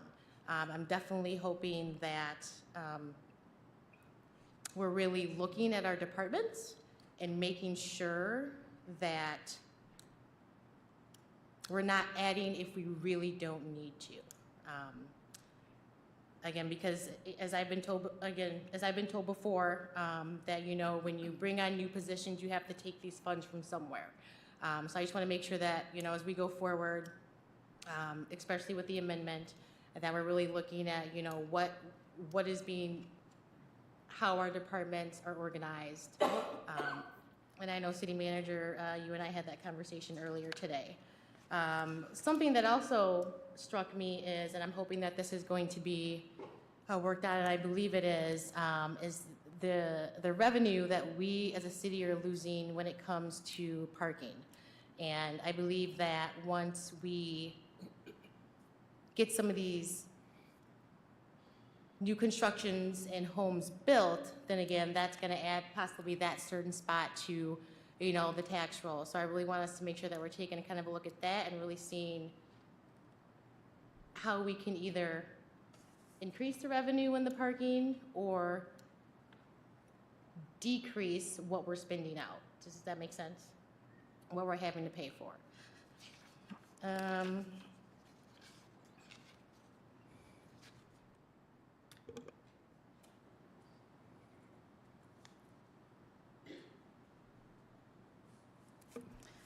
I also did want to bring up, this was in the Friday email that was sent out Friday. It's been a long weekend already. And this is in response to the farmers market funds. Correct me if I'm wrong, City Manager Ritzman, the city is still requesting the $3 million from the ARPA funds for that project. Is that correct? Or, I don't The projections in years 24, 25 are in the ARPA plan. What you're approving this evening is the $1 million in 2023. Okay, yes. Or, I'm sorry, 2024. Yep, I just want to make sure that I had that correct, that was still in there. And thank you for the information that I requested, and that talks about the grants that we have received from gracious donors and also from another organization here within the city. I want to make sure that we are actively seeking, and I know Parks and Recs is make sure that we're seeking other grants, not just state grants, but also federal grants. As I was looking through the drop down, you know, I didn't see anything where there had been any federal grants applied for. If we're able to do that, let's do that, because if we can use those funds and get the grants and maybe use some of those funds in 24, if we can get some more funds within 24 and 25 for that farmers market project, I think that's going to be great, because we're going to be able to open up those funds, $2 million for something else. I mean, we are already spending, you know, $1.5 million to manage these funds. And I think, you know, the more grants that we can get, what's going to happen is, you know, hopefully that cost will also come down, the cost that we're having to manage the funds. I'll turn this off while I look for some more notes. Just You all set then, Commissioner Decker? no, I just flipping through the paper. Keep flipping through, okay. Other discussion or comments at this point? Commissioner Pradel?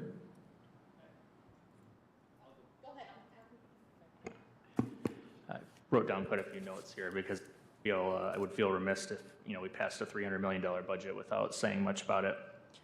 No doubt, this is the largest, most aggressive budget in our city's history. But I think it's important to note that that's not by recklessness, reckless spending. Much of this growth, including, you looked at the significant growth, nearly 30 million more in capital investment this year, is driven by, FFE, ARPA, grants that have come to us because of the pandemic. This is a budget that's focused on our 5 priorities of housing, youth, safety, infrastructure, and economic development. You'll notice in a number of the positions that are created, it's creating the capacity and the bandwidth to achieve our vision. Everything from a sustainability coordinator who will help to see our first ever sustainability plan, to a purchasing specialist and an accounting supervisor to help keep up with the volume that we're creating because of all this massive growth. You see a public services supervisor and a solid waste coordinator to help keep up with the growth in the areas that we're hoping to do in public services, a brownfield redevelopment project assistant to help expedite project work in our community, and a grant assistant, that's there to help us create more capacity and create more opportunity. You see investment in our parks, including our beautiful new farmers market, Verberg Park, Millam Park, and Emerald Park, which is way overdue.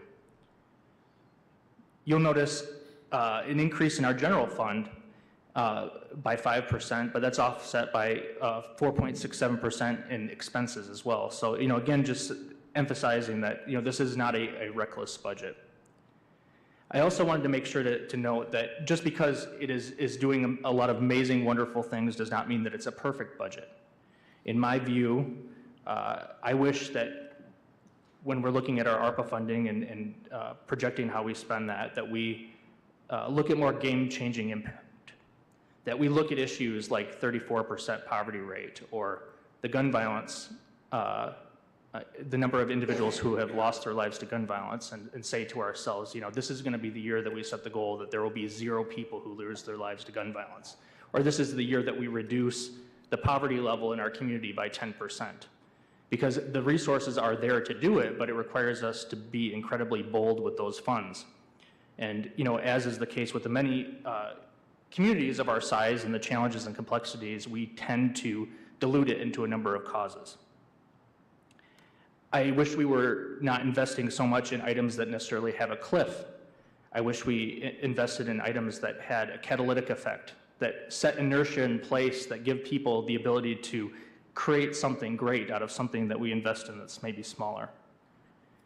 I wish that there were more instances of cross priorities being funded where something that we're funding might not only fill the bucket of economic development, but also help our youth or help housing. I also would really like to challenge administration to keep the foot on the gas with youth development funding in our community and not to get complacent. It will be challenging, it will be hard to make sure that we keep up the level that we did last year, but last year we injected $2.1 million and supported 3,400 youth in our community with our youth development. I hope we continue to keep our foot on the gas, and even if I'm no longer here after this year, to continue to do that until the ARPA funds run out. And I also hope that we continue to keep our eyes and focus on early childhood development and supporting young parents in our community, because we know that is an economic development issue. It's an issue that impacts youth and safety in our community, because so many parents have nowhere to send their child and no choice but to stay home because they don't have a safe place to send their child during the day. So those are wishes. Those are things that I wish were slightly more perfect in the budget, but recognizing the realities, as I say, I'm incredibly proud of the impact that this will no doubt make, and it will be an impact that this community will no doubt very much see in every corner in the year to come. So thank you. Thank you, Commissioner Pradel. Before I get back to you, anyone else? Commissioner Hess? Just briefly, not only see, Commissioner Pradel, but feel the effect. I think that this is a budget and this is money, but to be able to feel the difference that the money makes is important. So everything we talk about with youth development, with poverty reduction, with education, everything is something that is palpable and tangible. Just as we saw with the youth this evening, those youth had to come up through somewhere, and we want to give everyone in our city a chance to do that. So hopefully they can see and feel the effects of our budget and our working on their behalf.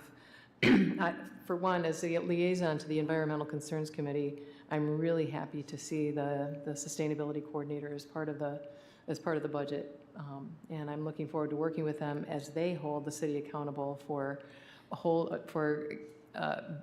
making sure that we hold true to what it is we said we wanted to do in our sustainability plan. So that said, I'm very grateful to all of the staff and all of the hours put in to making this historic budget. Thank you, Steve. Thank you, Commissioner Hess. Commissioner Decker? You're good? Okay. Commissioner Hoffman? And let me just, for a point of clarity, I think this is a very good budget, and so I just want to put that out there. You know, there are some communities throughout the country who have taken some ARPA funding and start really digging into reparations when we talk about things like that and how we can really make an impact, a true impact, with our low-income and no-income residents of our community. So I want us to be bolder. I want us to get more creative and really, really keep our foot pressed on the gas and just do something bold where people can feel it and see it in their hands and in their homes. So I'm just throwing that out there. Good budget, great budget. I'm not so concerned that this is a historical budget. I know we can do better, and I will always challenge us to do better by our community. We have an obligation to our residents and our community members, and we have an obligation as commissioners to hold our leadership accountable. And so I'm going to continue to push and have those questions, but I am in full support of the budget and ... Thank you, Commissioner Hoffman. Other questions or discussion about the budget at this point? Commissioner Morris? I think, yeah, can you guys hear me? Yes. I think somebody tried to sabotage my mic, but anyways, it's all right, because I got, my friend Jeff gave me another mic. Anyways, I want to say thank you to all the people who worked on the budget, because it's hard work, and I know that part of this budget being complete and part of Manager Ritzma's job to present that to us is because of you guys. And we appreciate the ins and outs, the ups and downs of looking at all possibilities. And Laura, she always says yes and or, right? And so I think there's opportunities for us to make bold decisions and see that come to fruition. At the same time, as you guys feel challenged to continue to put your foot on the gas and continue to keep striving for excellence for our community, I just want to take this moment to thank you guys. And sometimes it's a thankless job, and you do it because you love it, right? You don't do it because you're getting paid a ton of money and you gotta, you know, you're making a lot of money. You do it because you love your community. You do it because you love the people of this community. And that's one of the things that I dearly appreciate about our staff and our leadership in the city. At the same time, our obligation to the community to make sure that this budget is equitable. This budget it demands to cultivate a culture of fighting against racism. It cultivates a culture of being diverse and unifying our differences. And so I appreciate how this budget represents that. And at the same time, could we be better? Sure. Could we be stronger? Sure. Could we be bolder? Sure. But in this present moment, I appreciate the fact that we have colleagues, commissioners and mayor and vice mayor, and that look at these things and think through these things in ways where it just doesn't affect, it's not just about our opinion up here, right? We don't just say things because it sounds cool and I like listening to myself. I have a wife for that, right? We say these things because it's really dear to our hearts. It's really important for the people of this city. And to have the dynamics, like Mayor Anderson always says, it gets to my turn to talk and everybody's already said what I was going to say. The dynamic of everybody's intellect up here is profound. And I, for one, appreciate sharing this dais with you guys. When we talk about a $3 million budget, I was talking to my wife the other day and I was like, why would God have me in a position to talk about so much money? Right? And as an overseer, and I believe God has given us that gift to oversee, it's super important to take into consideration all these moving parts. Not to say, well, you guys aren't doing enough in leadership to make this budget what it should, or you're not turning every stone over to find money that we can find, or to say we're going to dismiss what the community thinks about our budget. And I wouldn't want to be up here with anybody else but you guys. And I wouldn't want to have a staff that's doing the work they're doing but you guys. And I wouldn't want to have a different community to represent but this community, right? For me, the greatest community in America is Kalamazoo. It's it, right?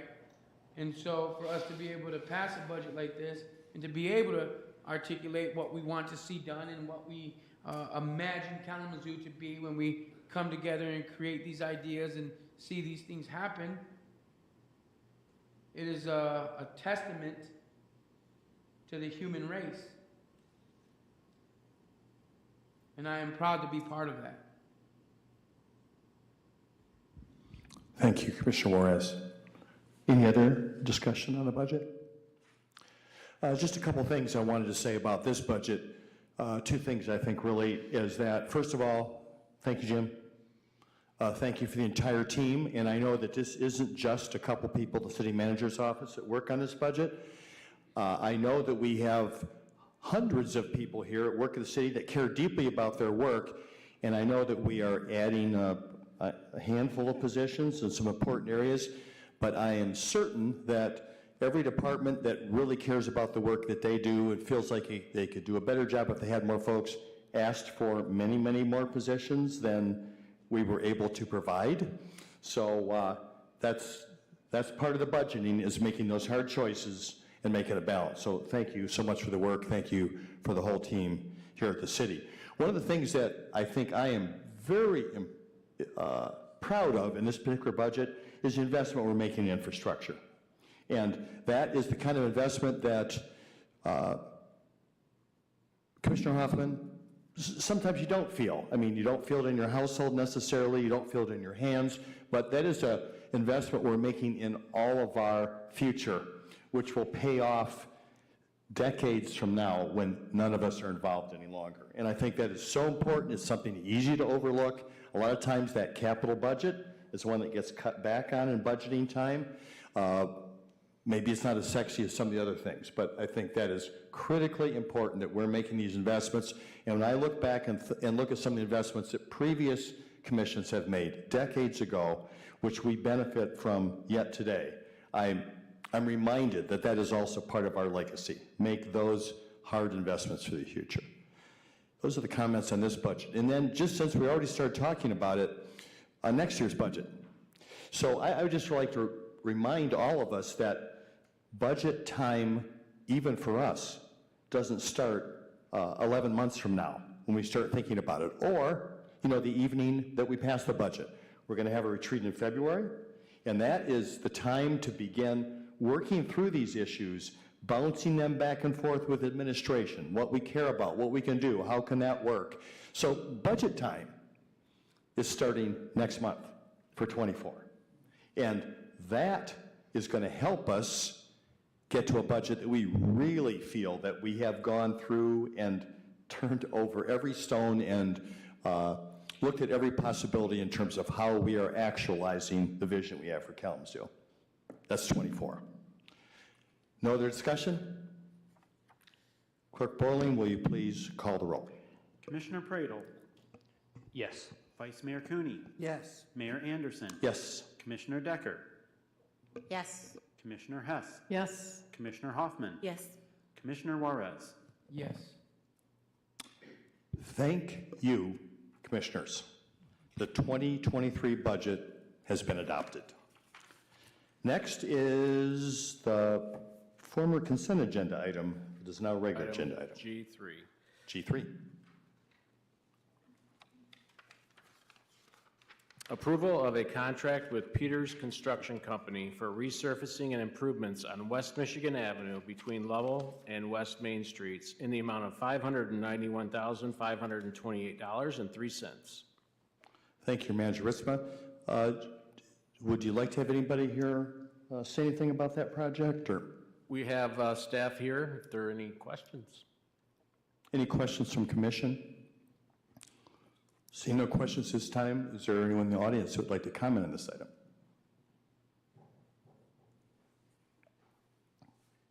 Good evening, Jeff Messer, city resident.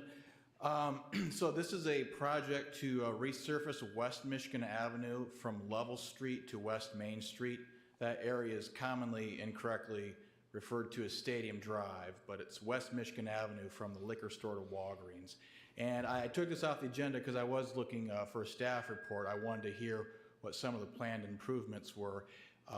So maybe you could still call someone forward and just give us some highlights of what's going to be involved in this project, and maybe the timeline too, because this is runs right in front of Kalamazoo College. They might want to know when you're planning on doing that, hopefully during the summer when school's out. And also, as a side note, I thought, could someone please tell me what's up with the railroad crossing on Academy Street there by Kalamazoo College? It's been closed for a long time. Is that railroad crossing slated for permanent closure, or is it going to reopen, or what? Thank you. Thank you. Director Baker, would you mind sharing a few details on this project?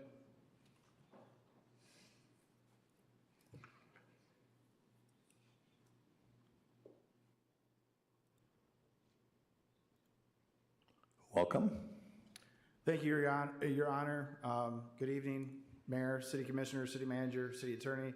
I'm joined tonight by Project Engineer George Waring. So we've got any technical information, we can also provide that. But general description of the project, it is from West Michigan, from Lovell to West Main, and that area kind of overlays roadway description with Stadium Drive. So if you're on Stadium Drive and you're heading inbound towards the city, you're going to drive on this roadway. If you're on, say, Michigan and you're heading out to be on Stadium Drive, you'll be on this roadway. So sometime long ago when MDOT took over all the roads, they kind of created this mass, what we refer to internally as the spaghetti bowl between Oakland Drive, West Michigan, and Stadium Drive all together. So there is some confusing components of this. Generally speaking, the project description is just going to be an asphalt mill, so we're going to mill off the surface and then overlay that with new asphalt. This project really is just focused on pavement condition and ride quality. This construction was required when we conducted the interjurisdictional transfer, when we took over the road ownership from MDOT. So we had to complete maintenance preservation, maintenance repair, maintenance work on roadway sections. There was funding that came with that, and there was also a time constraint deadline that came with that. So we were given the dollars, the funding, and then we had to complete those repairs or those roadway treatments within so many year period. A lot of the interjurisdictional transfer dollars are being applied forward to two-way conversion projects because those project windows are going to happen within that time period. So we're going to essentially combine funding sources. So we're going to use various sources and uses together to achieve the end goal of the two-way conversion. This area will be in the two-way conversion process. It's just much later. construction in this area is currently programmed for 7 to 10 years out, and that would get us outside the required window for enacting that maintenance solution on that roadway. So we do have to act now and, to utilize that funding, and then we will be back to this area within the next 7 to 10 years. Construction, pending approval by the City Commission, construction would start when the asphalt plant's open. Give you a date of around April 15th. There is some flexibility with that date. The contract does require completion by July 1st. So this is going to be an early season project. It's going to conclude by July 1st, and we'll be back off and running. Just to provide comment on the railroad track closure on Academy Street. That appears as a railroad track closure, but that's really a culvert closure. So we had the Academy Street culvert over Arcadia Creek fail, and as a result of that failure, we've closed it to motoring traffic. That area is still open for pedestrians, and that's a project that we are going to complete in 2024. So throughout this year, that is going to stay the way it is right now. Thank you, Director Baker. Thank you. Any questions for city staff here? All right, thank you so much. Thank you. So, Commissioners, the requested action is approval of a contract with Peters Construction Company for resurfacing and improvements on West Michigan Avenue between Lovell and West Main Street in the amount of $591,528.03. Is there a motion? So moved. Motion made by Vice Mayor Cooney, Support. supported by Commissioner Decker. Any further discussion, Commissioners? Seeing none, Clerk Borling, will you please call the roll?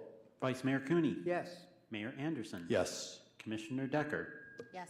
Commissioner Hess. Yes. Commissioner Hoffman. Yes. Commissioner Juarez. Yes. Commissioner Pradel. Yeah, yes. Thank you, Commissioners. The contract is approved.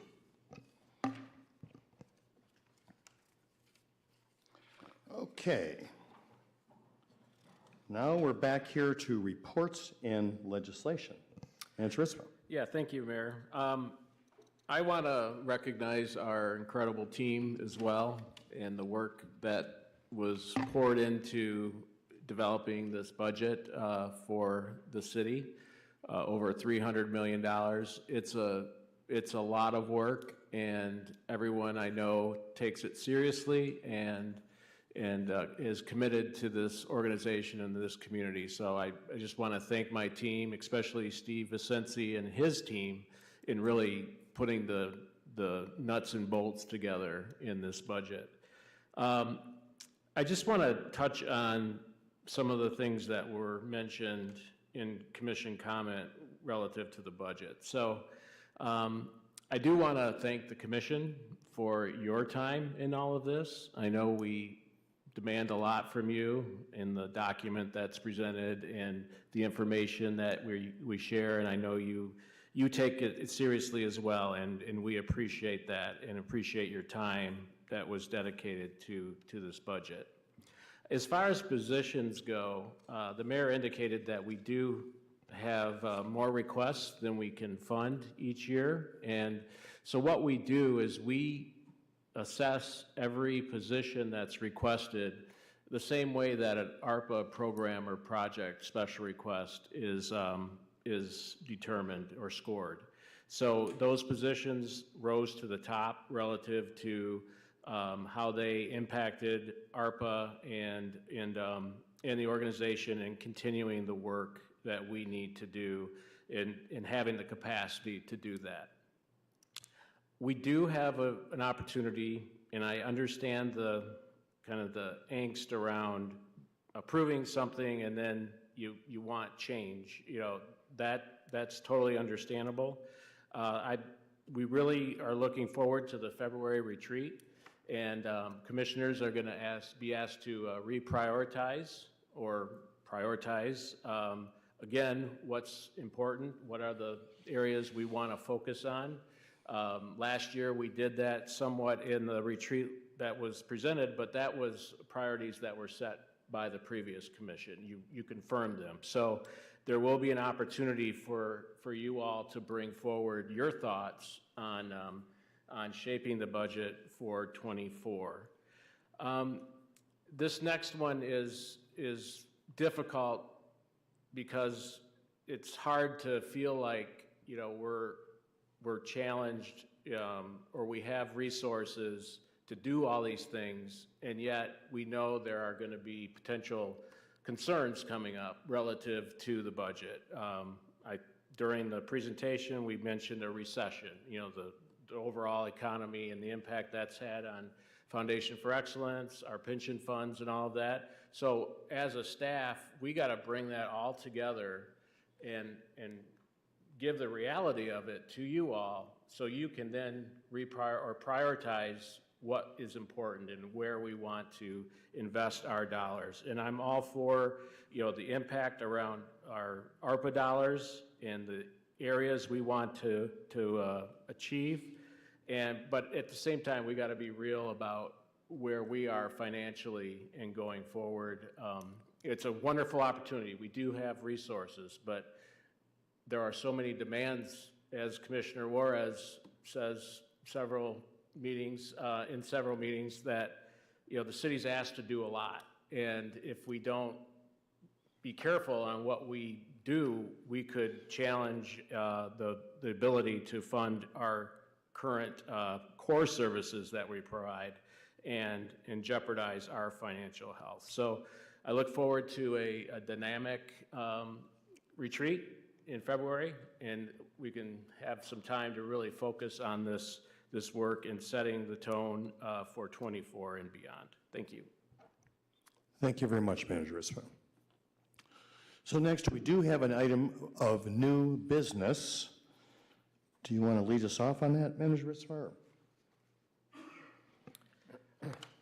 Sure. We have a motion to approve an amendment to the employment agreement with the city attorney and direct the city administration to assist the city commission in filling the vacancy resulting from the impending retirement of the city attorney. Thank you, Manager Ritzman. Well, as everyone here is aware, and perhaps all of you that may be watching, is that we did go through a process of seeking a city attorney, came forward with the candidates. We contracted with Michigan Municipal League for that, and we offered that position to an individual who is currently serving as a public attorney. And as we were moving through negotiations, that person changed their mind, decided they did not want to be considered for this job any longer. So in a bit, we are back to the beginning on this again, and our options are somewhat limited. And luckily, we have a city attorney who, even though he announced publicly back in, was it almost a year ago, Attorney Robinson? In March. March, 10 months ago, that he wanted to have an opportunity to do other things in his life besides spending all his Monday evenings with us, among other things. And you were hoping for that, I think, in June? July. Has generously stayed around while we've been going through this process, and now has offered us the opportunity to keep him around for a bit longer while we continue through this process. So I want to say thank you for your willingness, Attorney Robinson. So now we are in a situation where we should talk about this piece of new business. There was the particular proposed motion was in our packet. I don't know if everyone has access to the full packet, but I asked Clerk Borling if he would give each of us a hard copy. Does everybody have that hard copy of the amendment to employment agreement? Looks like one pager like this, all right.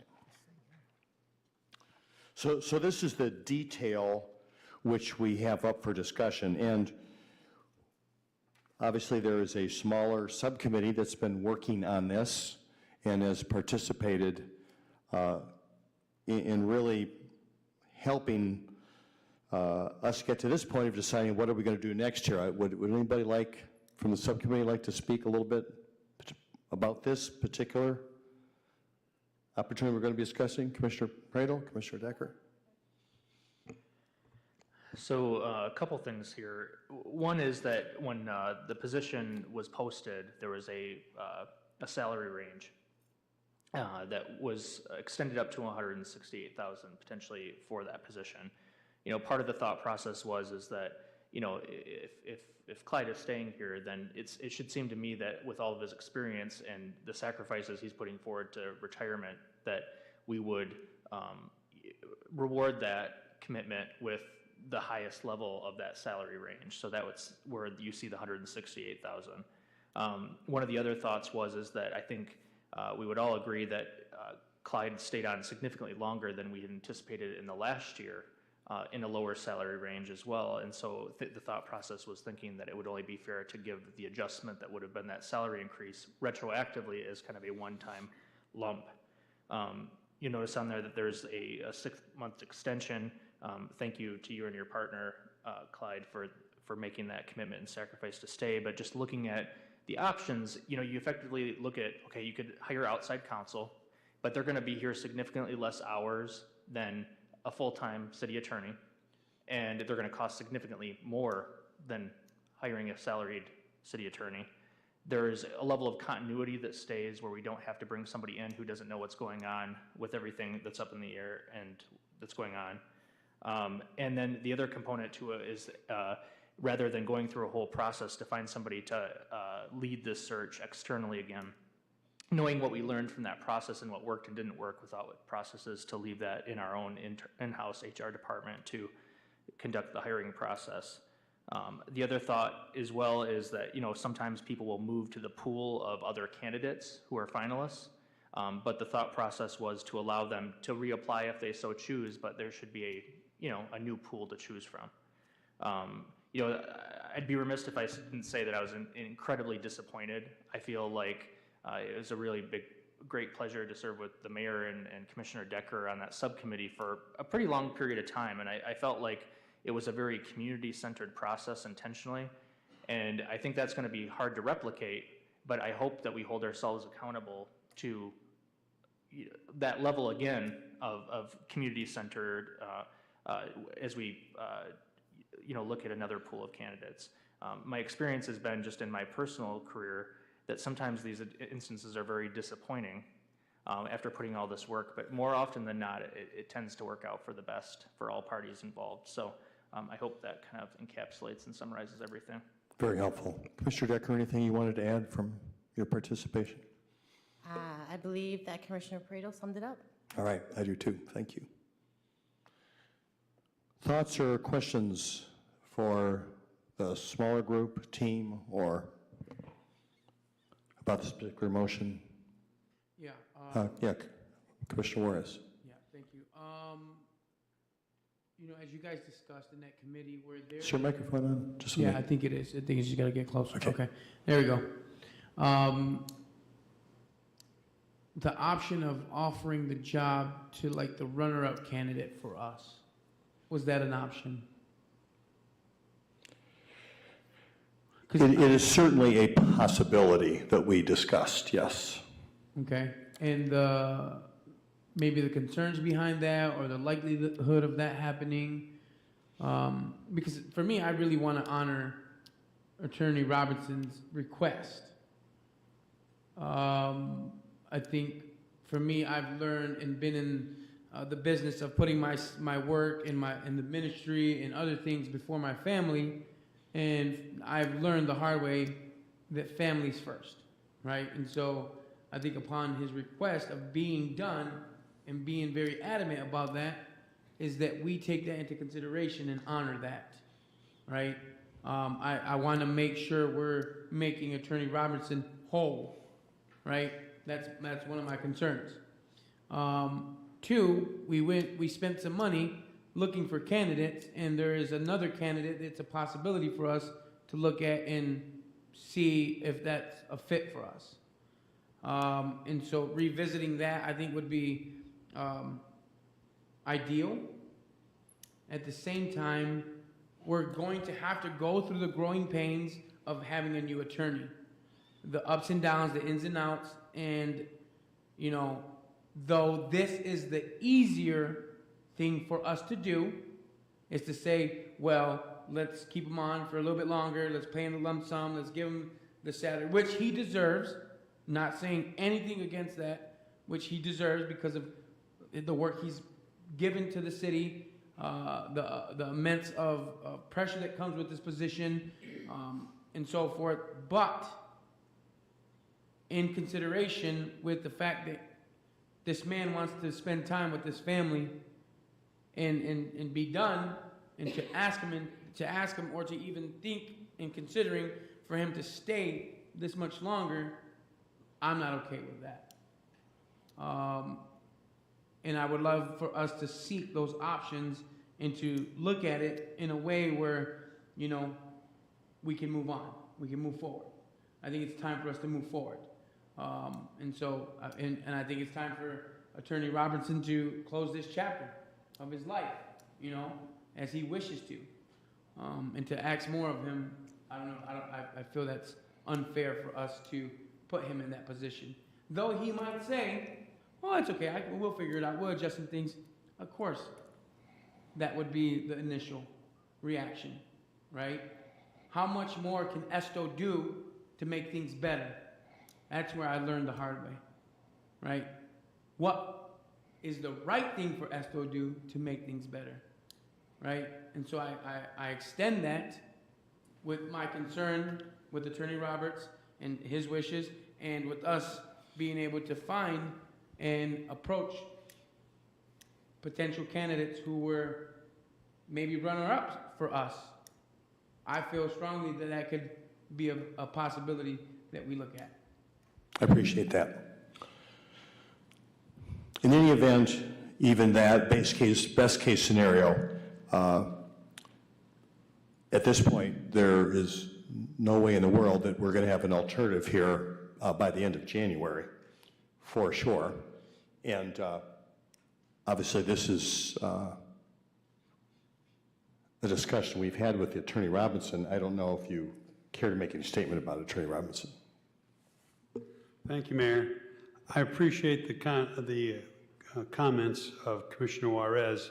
I want to assure you that I have spoken with my wife about this, and this is a decision we mutually came to permit me to continue to work for the city. And I say that because on this dais, there's two commissioners who were here when I was originally hired nearly 15 years ago.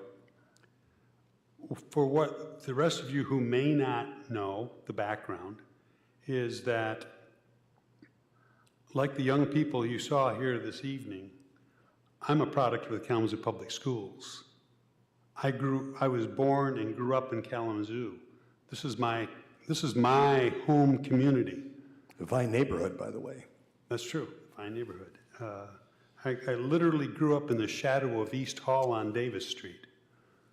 So it's just, my neighborhood is just a few blocks away. It's walkable from City Hall. There were times that I was given in cash the tax payment that was due. My dad said, take this to City Hall and pay it. That's the kind of responsibility that I was charged with. I was a young person, I was a teenager at the time, but nonetheless, I was not old enough to drive a car. I was walking from my home to City Hall to make that payment. So I've always had an abiding concern and love for this community. And when the opportunity came, when this position became open, and none of the attorneys who worked in the city attorney's office wanted to step up to the city attorney position, after consulting a former city attorney for Kalamazoo, I made the decision to make the application for it, and as I indicated when I was interviewing, I had the opportunity to return home. So the only regret that I had at the time was that neither one of my parents were alive at the time to see me become the city attorney of this community. Again, going a little bit back, one step further, my mother was born and raised in Kalamazoo down on Lay Boulevard. My dad's family moved from South Haven after World War II, and he was discharged from the Navy and came to Kalamazoo, where he eventually met my mother and they got married and had a family of 4 boys. We all grew up in Kalamazoo and went to Kalamazoo Central High School and graduated. 3 of us got degrees from Western Michigan University. The one that did attend for a little bit, but then he got married and his life took a little different course. So, and of the 4 of us, 3 of us still live in the area. The youngest one got a job and is living in Illinois, but we remained Kalamazoo residents. And so it is not a burden for me to say, yes, I will continue to serve my community. And I thank you for the opportunity to do that.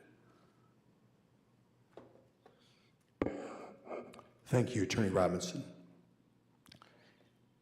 Vice Mayor Cooney. I just want to say how lucky we are to have you here, man. And your dedication is so wonderful. I think we have to hit a balance. We want to give him the retirement that he wants as soon as we can. But this is a crucial job, and we don't want to rush into this thing. I want to say that I've been here now 23 years on this dais, and the quality of the city attorneys that we've had with this gentleman and the attorneys that we had before this have been absolutely excellent. And that's what our people deserve in this community. And we have to work to make sure that that happens. So we have to hit a balance here. We want to give him the retirement that he deserves as soon as we can. And at the same time, we want to uphold the quality of the city attorneys, which has been outstanding. I mean, how many times, well, he's all over the state. He's called in to give talks and to interpret the different state laws and things like that. So I just think we have to feel a sense of urgency and at the same time a commitment to excellence. We have to balance those 2 things. Thank you, Vice Mayor Cooney. Commissioner Hess. Here.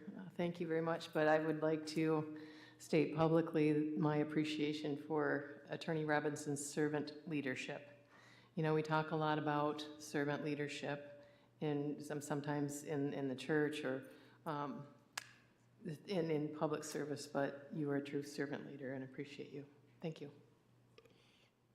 Thank you. Any other comments or questions? Commissioner Decker. Thank you, Mayor. I also have to echo what Commissioner Hess says. Clyde, it has been great working with you, and we appreciate you offering to stay on. But then again, I also have to, even though I'm on the committee, I also have to sometimes, agree with Commissioner Juarez that we want to make sure that that we're not stopping you from spending the time with your family and with your wife that you want to. But ultimately, we're gonna make this decision going forward and see what we do. I do think I do agree with Vice Mayor Cooney that this is not something that we want to rush too quickly, but we do want to make sure that we're not letting it drag on forever. It can't drag on because we want to give you your peace. We want to give you your life and your enjoyment of your family. So yeah. Thank you, Commissioner Decker. See no other comments at this time. Is there anyone in the audience that wants to comment on this item? It's under new business, item L1. If so, please come to the podium. You'll have 3 minutes. Please give us your name and whether you live in the city. Seeing no one, the recommended action commission is a motion to approve an amendment to the employment agreement with the city attorney and to direct the city administration to assist the city commission in filling the vacancy resulting from the impending retirement of the city attorney. Is there a motion? So moved. Motion made by Vice Mayor Cooney. Support. Supported by Commissioner Hess. Any other discussion on this item? Commissioner Prale? I was just going to mention that I would imagine that you've, over 14, 15-year career with the city, you've accrued quite a bit of probably PTO. So maybe now is the opportunity to use it as much as possible, maybe a little bit liberally. 4-day work weeks, duck out early.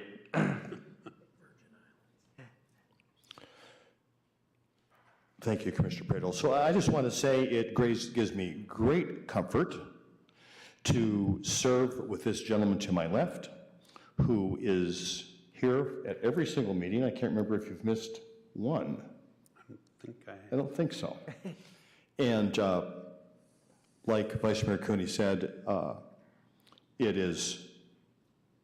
I cannot tell you how important it is for those of us who are not full-timers here at the city, even though it might feel like it sometime, but here serving on the dais of this commission, to have people that care deeply about the city and look out for the city and for us all the time. So thank you, Attorney Robinson. Appreciate it. And I, for one, I'm glad you're going to be around for a while longer here. Clerk Boylan, will you please call the roll? Mayor Anderson. Yes. Commissioner Decker. Yes. Commissioner Hess. Yes. Commissioner Hoffman. Yes. Commissioner Juarez. Yes. Commissioner Pradel. Yes. Vice Mayor Cooney. Yes. Thank you, Commissioners. The motion passes. And thank you, Attorney Robinson. Now is the opportunity for Commissioner comments. Is anyone who would like to start this evening? Commissioner Hess. I'll go. Again, as mentioned at the beginning of the meeting, this is our favorite meeting of the year with the Social Justice Youth Awards. And I want to mention that the keynote speaker for the annual Northside Ministerial Alliance MLK celebration on Sunday was a recipient here last year. Chanel Wilson was a recipient from Loynorex High School. She's now a freshman at the University of Michigan and knocked her speech out of the park. She was amazing. So I looked at these young people tonight as those people next year and the following year and the following year. And they're going places to be recognized as these youth. So thanks to them and thanks to everyone who worked on behalf of those awards. I always come out of this evening with hope, with a lot of hope, with a sense of justice, that the elders are being held accountable by the youth. And you feel the love in the room. I hope you all did. And then just the excellence with which they live and how they honor their families and the people closest to them. So that said, I want to honor, again, the Northside Ministerial Alliance and the program on Sunday that was well attended by all community, honoring the life of Dr. Martin Luther King Jr., but then also the wreath laying from our Parks and Rec Department that was organized, and all the people that talked there, including the mayor, and appreciation of all of the events. Jamil Hill last night was amazing. My husband came home today with her book, Uphill, and I look forward to reading that. A product of Detroit, and really is making Michigan proud with who she is and what she's doing. That's all I have to say. So, thank you. Thank you, Commissioner Hess. Anyone else that has comments this evening? Vice Mayor Cooney. Yeah, I just want to say a couple things. First of all, the young people, man, so inspiring just to hear them. And as you mentioned about the love that was in the room, that was just tangible. It was just wonderful to see that in our community. I want to say a couple things about Dr. King. What always impressed me is the speech that he gave on April the 4th, 1967. He was 38 years old, and it was a speech against the war in Vietnam. But the title of the speech was Beyond Vietnam. Now, that was a speech that he didn't want to give. His wife told him, this is going to kill you. This is going to be what they're going to come after you for. And he spoke against the war, and he said there comes a time when silence is betrayal, and even though people have told me not to speak out against this war, I have to do it, and he did. And he went in and he spoke about why he was against the war. But then he also said, you know, this is a symptom of a much deeper malady in our society.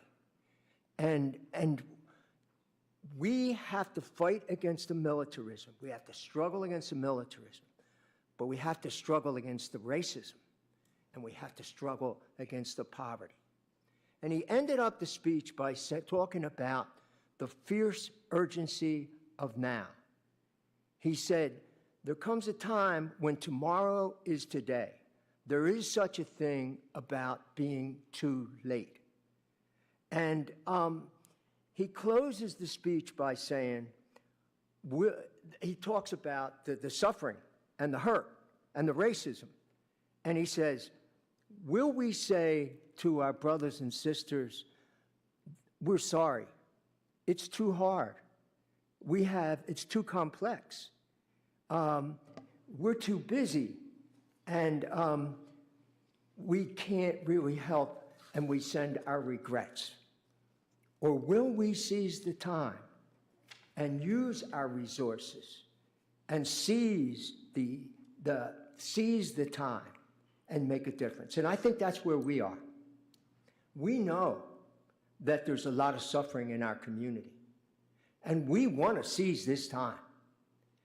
But I think what we have to do is we have to translate our tremendous desire into workable solutions. And that's the challenge. I don't think we can just say to him or to the staff, there's problems here, and we want to solve them. I think we have to come up with workable solutions that we present to them. And I think that's our challenge. And I think we have to seize the fierce urgency of now.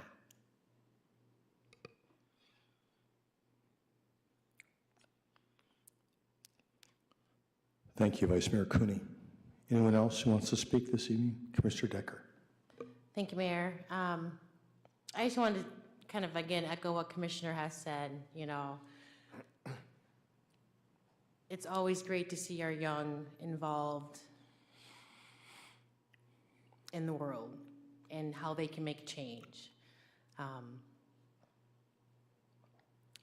I really enjoyed the youth and the awards that they received and where I see them heading in their life. I've asked Commissioner Hoffman, I was like, who is this? Is this one 18 yet? I mean, can he run? Just because of the passion and of what he was saying. I want to thank everyone of the team here at the City of Kalamazoo for the budget. Sometimes, you know, we don't all agree on things, and that's okay. As long as we work cohesively together, as long as we respect each other, I think that's how we're going to be able to get things done and accomplished up here, not just from the dais, but also within the team. Excuse me. I will say that I'm very excited for the housing, very, very excited for that. So to kind of see how that's going to come to fruition. And, you know, we're making a namesake for ourselves. Kalamazoo is doing great things. We continue to do great things. And I know Commissioner Warris has always said, you know, you don't see what happens behind the scenes. You know, you don't see the meetings or the drivings or the hours that you sit at your computer reading through the packet or responding to emails. And those are all things, you know, that we do all the time to make sure that we try to, I would say, I guess I can't really speak for anyone else, but, you know, communicating to the staff.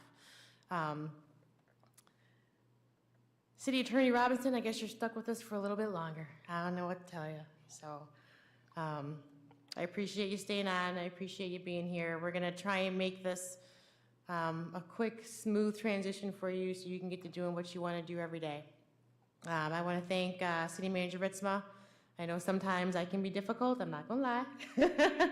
I appreciate you working with me. It's just, you know, as Commissioner Juarez says, we hear from the community and we hear on certain things, so we want to make sure that we're bringing those things forward, because if we didn't bring them forward, if we didn't speak to you and the team about that, then we wouldn't be doing justice to the individuals that put us in the place that we are in right now. I'm excited for 2023, and I'm excited for our retreat. Thank you for the survey that we all need to fill out for that. I think we're going to have a good time really reviewing our priorities, our top priorities, and really making sure that we as a commission have a strategic plan going forward with the rest of the ARPA funds that we want to use. So, thank you guys for everything, and I appreciate you. Thank you, Commissioner Decker. Anyone else? Commissioner Brandel? Go ahead. All right. Well, this is going to sound kind of strange, but so over the holidays, we were visiting my brother-in-law, and after the kids went to bed, he pulls out this strategy game, and it's called 7 Wonders, okay? And strategy games aren't really my jam. I've got 3 small kids at home, so I'm more of a Pop Goes Perfection or Guess Who kind of guy. But this game, 7 Wonders, is basically 7 civilizations, all kind of vying for resources, and, trying to, outdo the other civilizations, if you will. And the whole game is basically the process that the city manager's office goes through with the budget cycle every single year. And so I'm not going to lie that I kind of enjoyed this game. and so, I was definitely getting into it, and it just reminded me of how much I love to do this work. The other thing is I really appreciate how much the city manager's office kind of let us get a peek behind the curtain, if you will, to see the funneling process of how many different requests and priorities come up from the bottom and then get filtered, until you get to a final product. It's complex. And there's a lot of competing, conflicting things. And like 7 Wonders, you get to the end sometimes get to the end of the game and you're like, darn, I should have tried this other, done something a little bit more, a little bit less, or I wish it had turned out a little bit differently. But it is what it is. And much like us all being imperfect individuals in an imperfect world, the budget isn't going to always be as perfect as we had hoped either. So just wanted to mention that and share that random tangent story. I also wanted to say, this is hands down, and I mean this with every fiber of my being, my favorite night of the year. I genuinely believe this as an educator, as a father of 3 children, as somebody who loves youth in our community, that the litmus well-being of our community is seen through our young people. And if those young people who were awarded tonight are any indication, we're going to turn out okay someday. I wanted to take a second as well, some of the other governing units here locally, in case you missed it. I wanted to thank and congratulate Interim Superintendent Cindy Green, who was here tonight, for stepping up and coming out of retirement to serve our kids. Wanted to also thank Patty Scholler-Barber, who had been president of the board for 12 years. And recently, I also want to congratulate Tiana Harrison, who is now the new president of the KPS board, and thank her for stepping up, serving Jermaine Jackson, Tandy Moore, and Megan Maddox, who all stepped up into officer positions at KPS just this last week or two. It's not an easy job as it is, but they're certainly stepping into some challenging times, and there's nothing more important than what we're doing for our young people. And then also wanted to congratulate our counterparts at the county, John Taylor, who was elected chair, and then Tammy Ray, who was elected vice chair as well, and them stepping up in that leadership position. I wanted to just wrap up with another kind of just nerdy thing, but I just want to remind us we are due to do our appointee evals very soon. And one of my pet peeves is that we wait sometimes till March or April to get them done, and I would really implore us to please, even if it's just like scribbling things down in a Word document until we get the actual official document, so that we can give our appointees some timely feedback, that we do that as soon as possible. So that's all I have for tonight. Thank you. Thank you, Commissioner Pradel. Anyone else wants to make any comments? Is this a message for me versus Yeah. Commissioner Juarez? Yeah, so our ministry, the Urban Apostolic Network, has been fasting for the last, I think, almost 12 years. At the beginning of every year in January, we do a network fast. And over the times, in my infant stage of my faith, I would go maybe 4 or 5 days on a 40-day liquid fast and maybe make it like 4 or 5 days and be like, dang it, I messed up, right? And there'd be times where I'd get to like 14 days and there'd be times where I'd get to 21 days and, you know, as the years progressed, I just got more disciplined. And I realized in this time of fasting, and, you know, we did various fasts. We'd do liquid, all liquid fast, and we'd try to blend things up and make, right? Don't judge me. But, you know, we'd do Daniel fast or progressive fast, right? Where you take something from your diet every week, you know, it be dairy or vegetables or meat, you know. And so in this year, we're fasting, right? And the Lord put on my heart this scripture of this prophet in the Bible. His name is Isaiah. And Isaiah confronts his people with this understanding of what they thought they were doing was correct. Okay? They were confronted with an understanding they thought they were doing was correct. And then he brought correction to them. And I want to read you the scripture because the scripture is super important for us to just, like, I've been reading it this whole time fasting and just trying to honor the Lord, you know, and my desire to be like Jesus is, you know, that's the only reason my wife says she married me. Is because she said, like, when you told me you want to be like the Lord, it's the only, like, you're not handsome. You don't got a lot of money. You ain't got this. You ain't got a fast car. You ain't got big old, you know. And in that, it made me realize trying to be like the Lord is a difficult thing, but it's worth it because you're not the only person that benefits from it, but humanity and the people you come across benefit from it. So I just want to give you a little insight into the prophet Isaiah because of the things he was asked to do by God were tremendous. And I sit here and I wonder, well, God, you have me in these weird positions and meeting with certain people, and then you put me in this position, and I always say I'm not a politician, and Chief Boyson says, now you're a big shot, you're gonna forget about us little people, and you know, I promise that I won't, because I love Chief Boyson, right? In Isaiah 58, it says, shout aloud, do not hold back.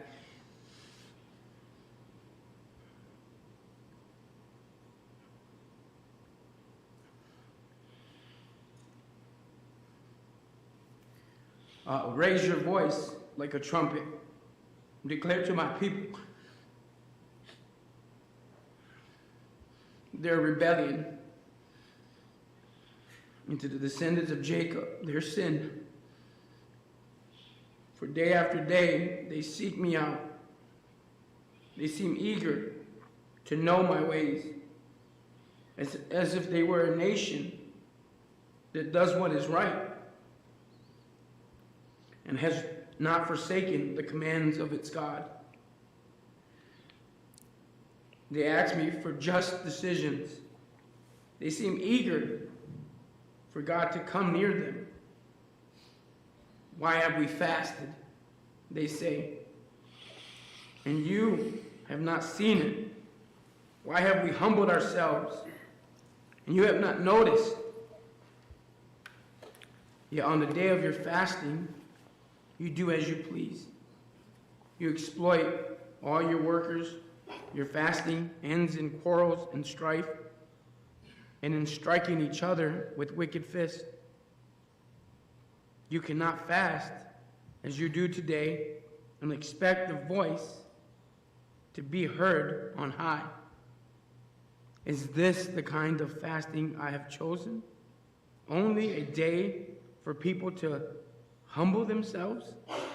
Is it only for the bowing of one's head like a reed, and for lying in sackcloth and ashes? Is that what we call a fast? A day acceptable to the Lord? Is not this the kind of fasting I have chosen? To loosen the chains of the unjust, to untie the cord of the of the yoke to set the oppressed free, to break every yoke? Is it not to share your food with the hungry, to provide the poor wanderer with shelter? When you see the naked, to clothe them, and not to turn away from your own flesh and blood? Then your light will break forth like the dawn, and your healing will quickly appear. Then your righteousness will go before you, and the glory of the Lord will be your rear guard. Then you will call, and the Lord will answer. You will cry for help, and he will say, here am I. If you do away with the yoke of oppression, with the pointing of fingers and the malice talk, and if you spend yourself on behalf of the hungry and satisfy the need of the oppressed, then your light will rise in the darkness, and your night will become like noonday. The Lord will guide you always. He will satisfy your needs in a sun-scorched land and will strengthen your frame. You will be like well-watered gardens, like springs whose waters never fail. The people will rebuild the ancient ruins, and you will raise up an age-old foundation. You will be called repairers of broken walls, restorers of streets of dwelling.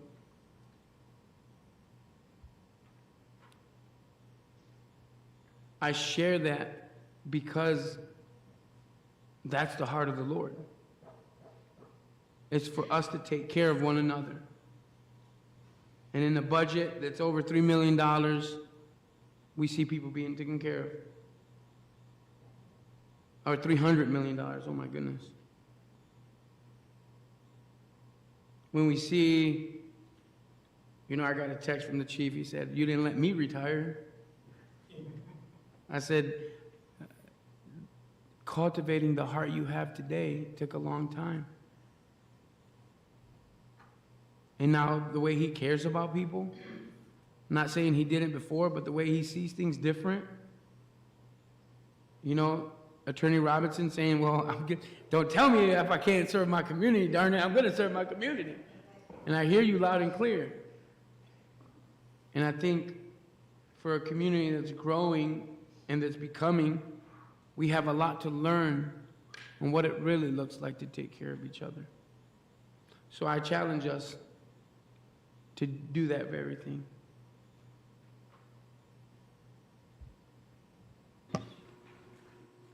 Thank you, Commissioner Juarez. I just want to say, I am so sorry, Commissioner Hoffman.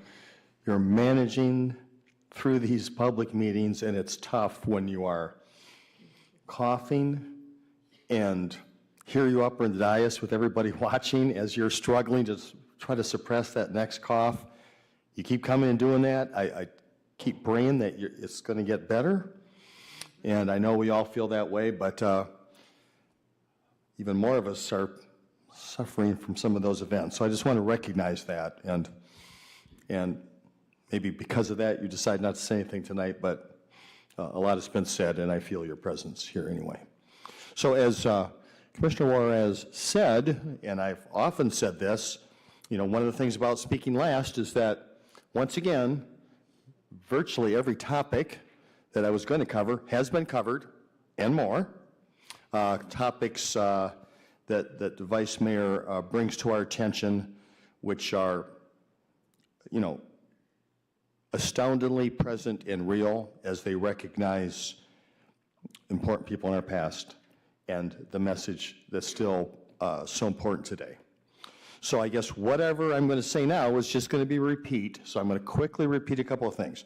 Thank you, Mount Zion, for hosting the event. Always been doing that for years on the Sunday night before. Thank you, City Parks and Rec and Pam Rowland and Kalamazoo Junior Girls that maintain Martin Luther King Park and set the stage for us to have the community wreath laying ceremony over there.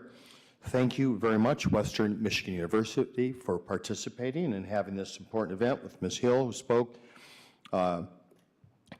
keynote there for the community.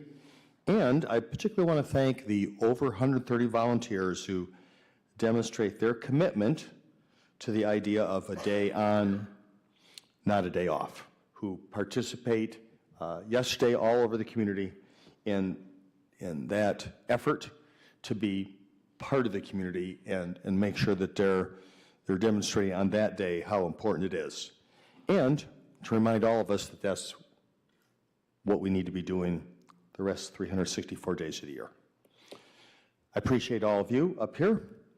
I look forward to a great 2023 together. I love you, Kalamazoo. We're adjourned.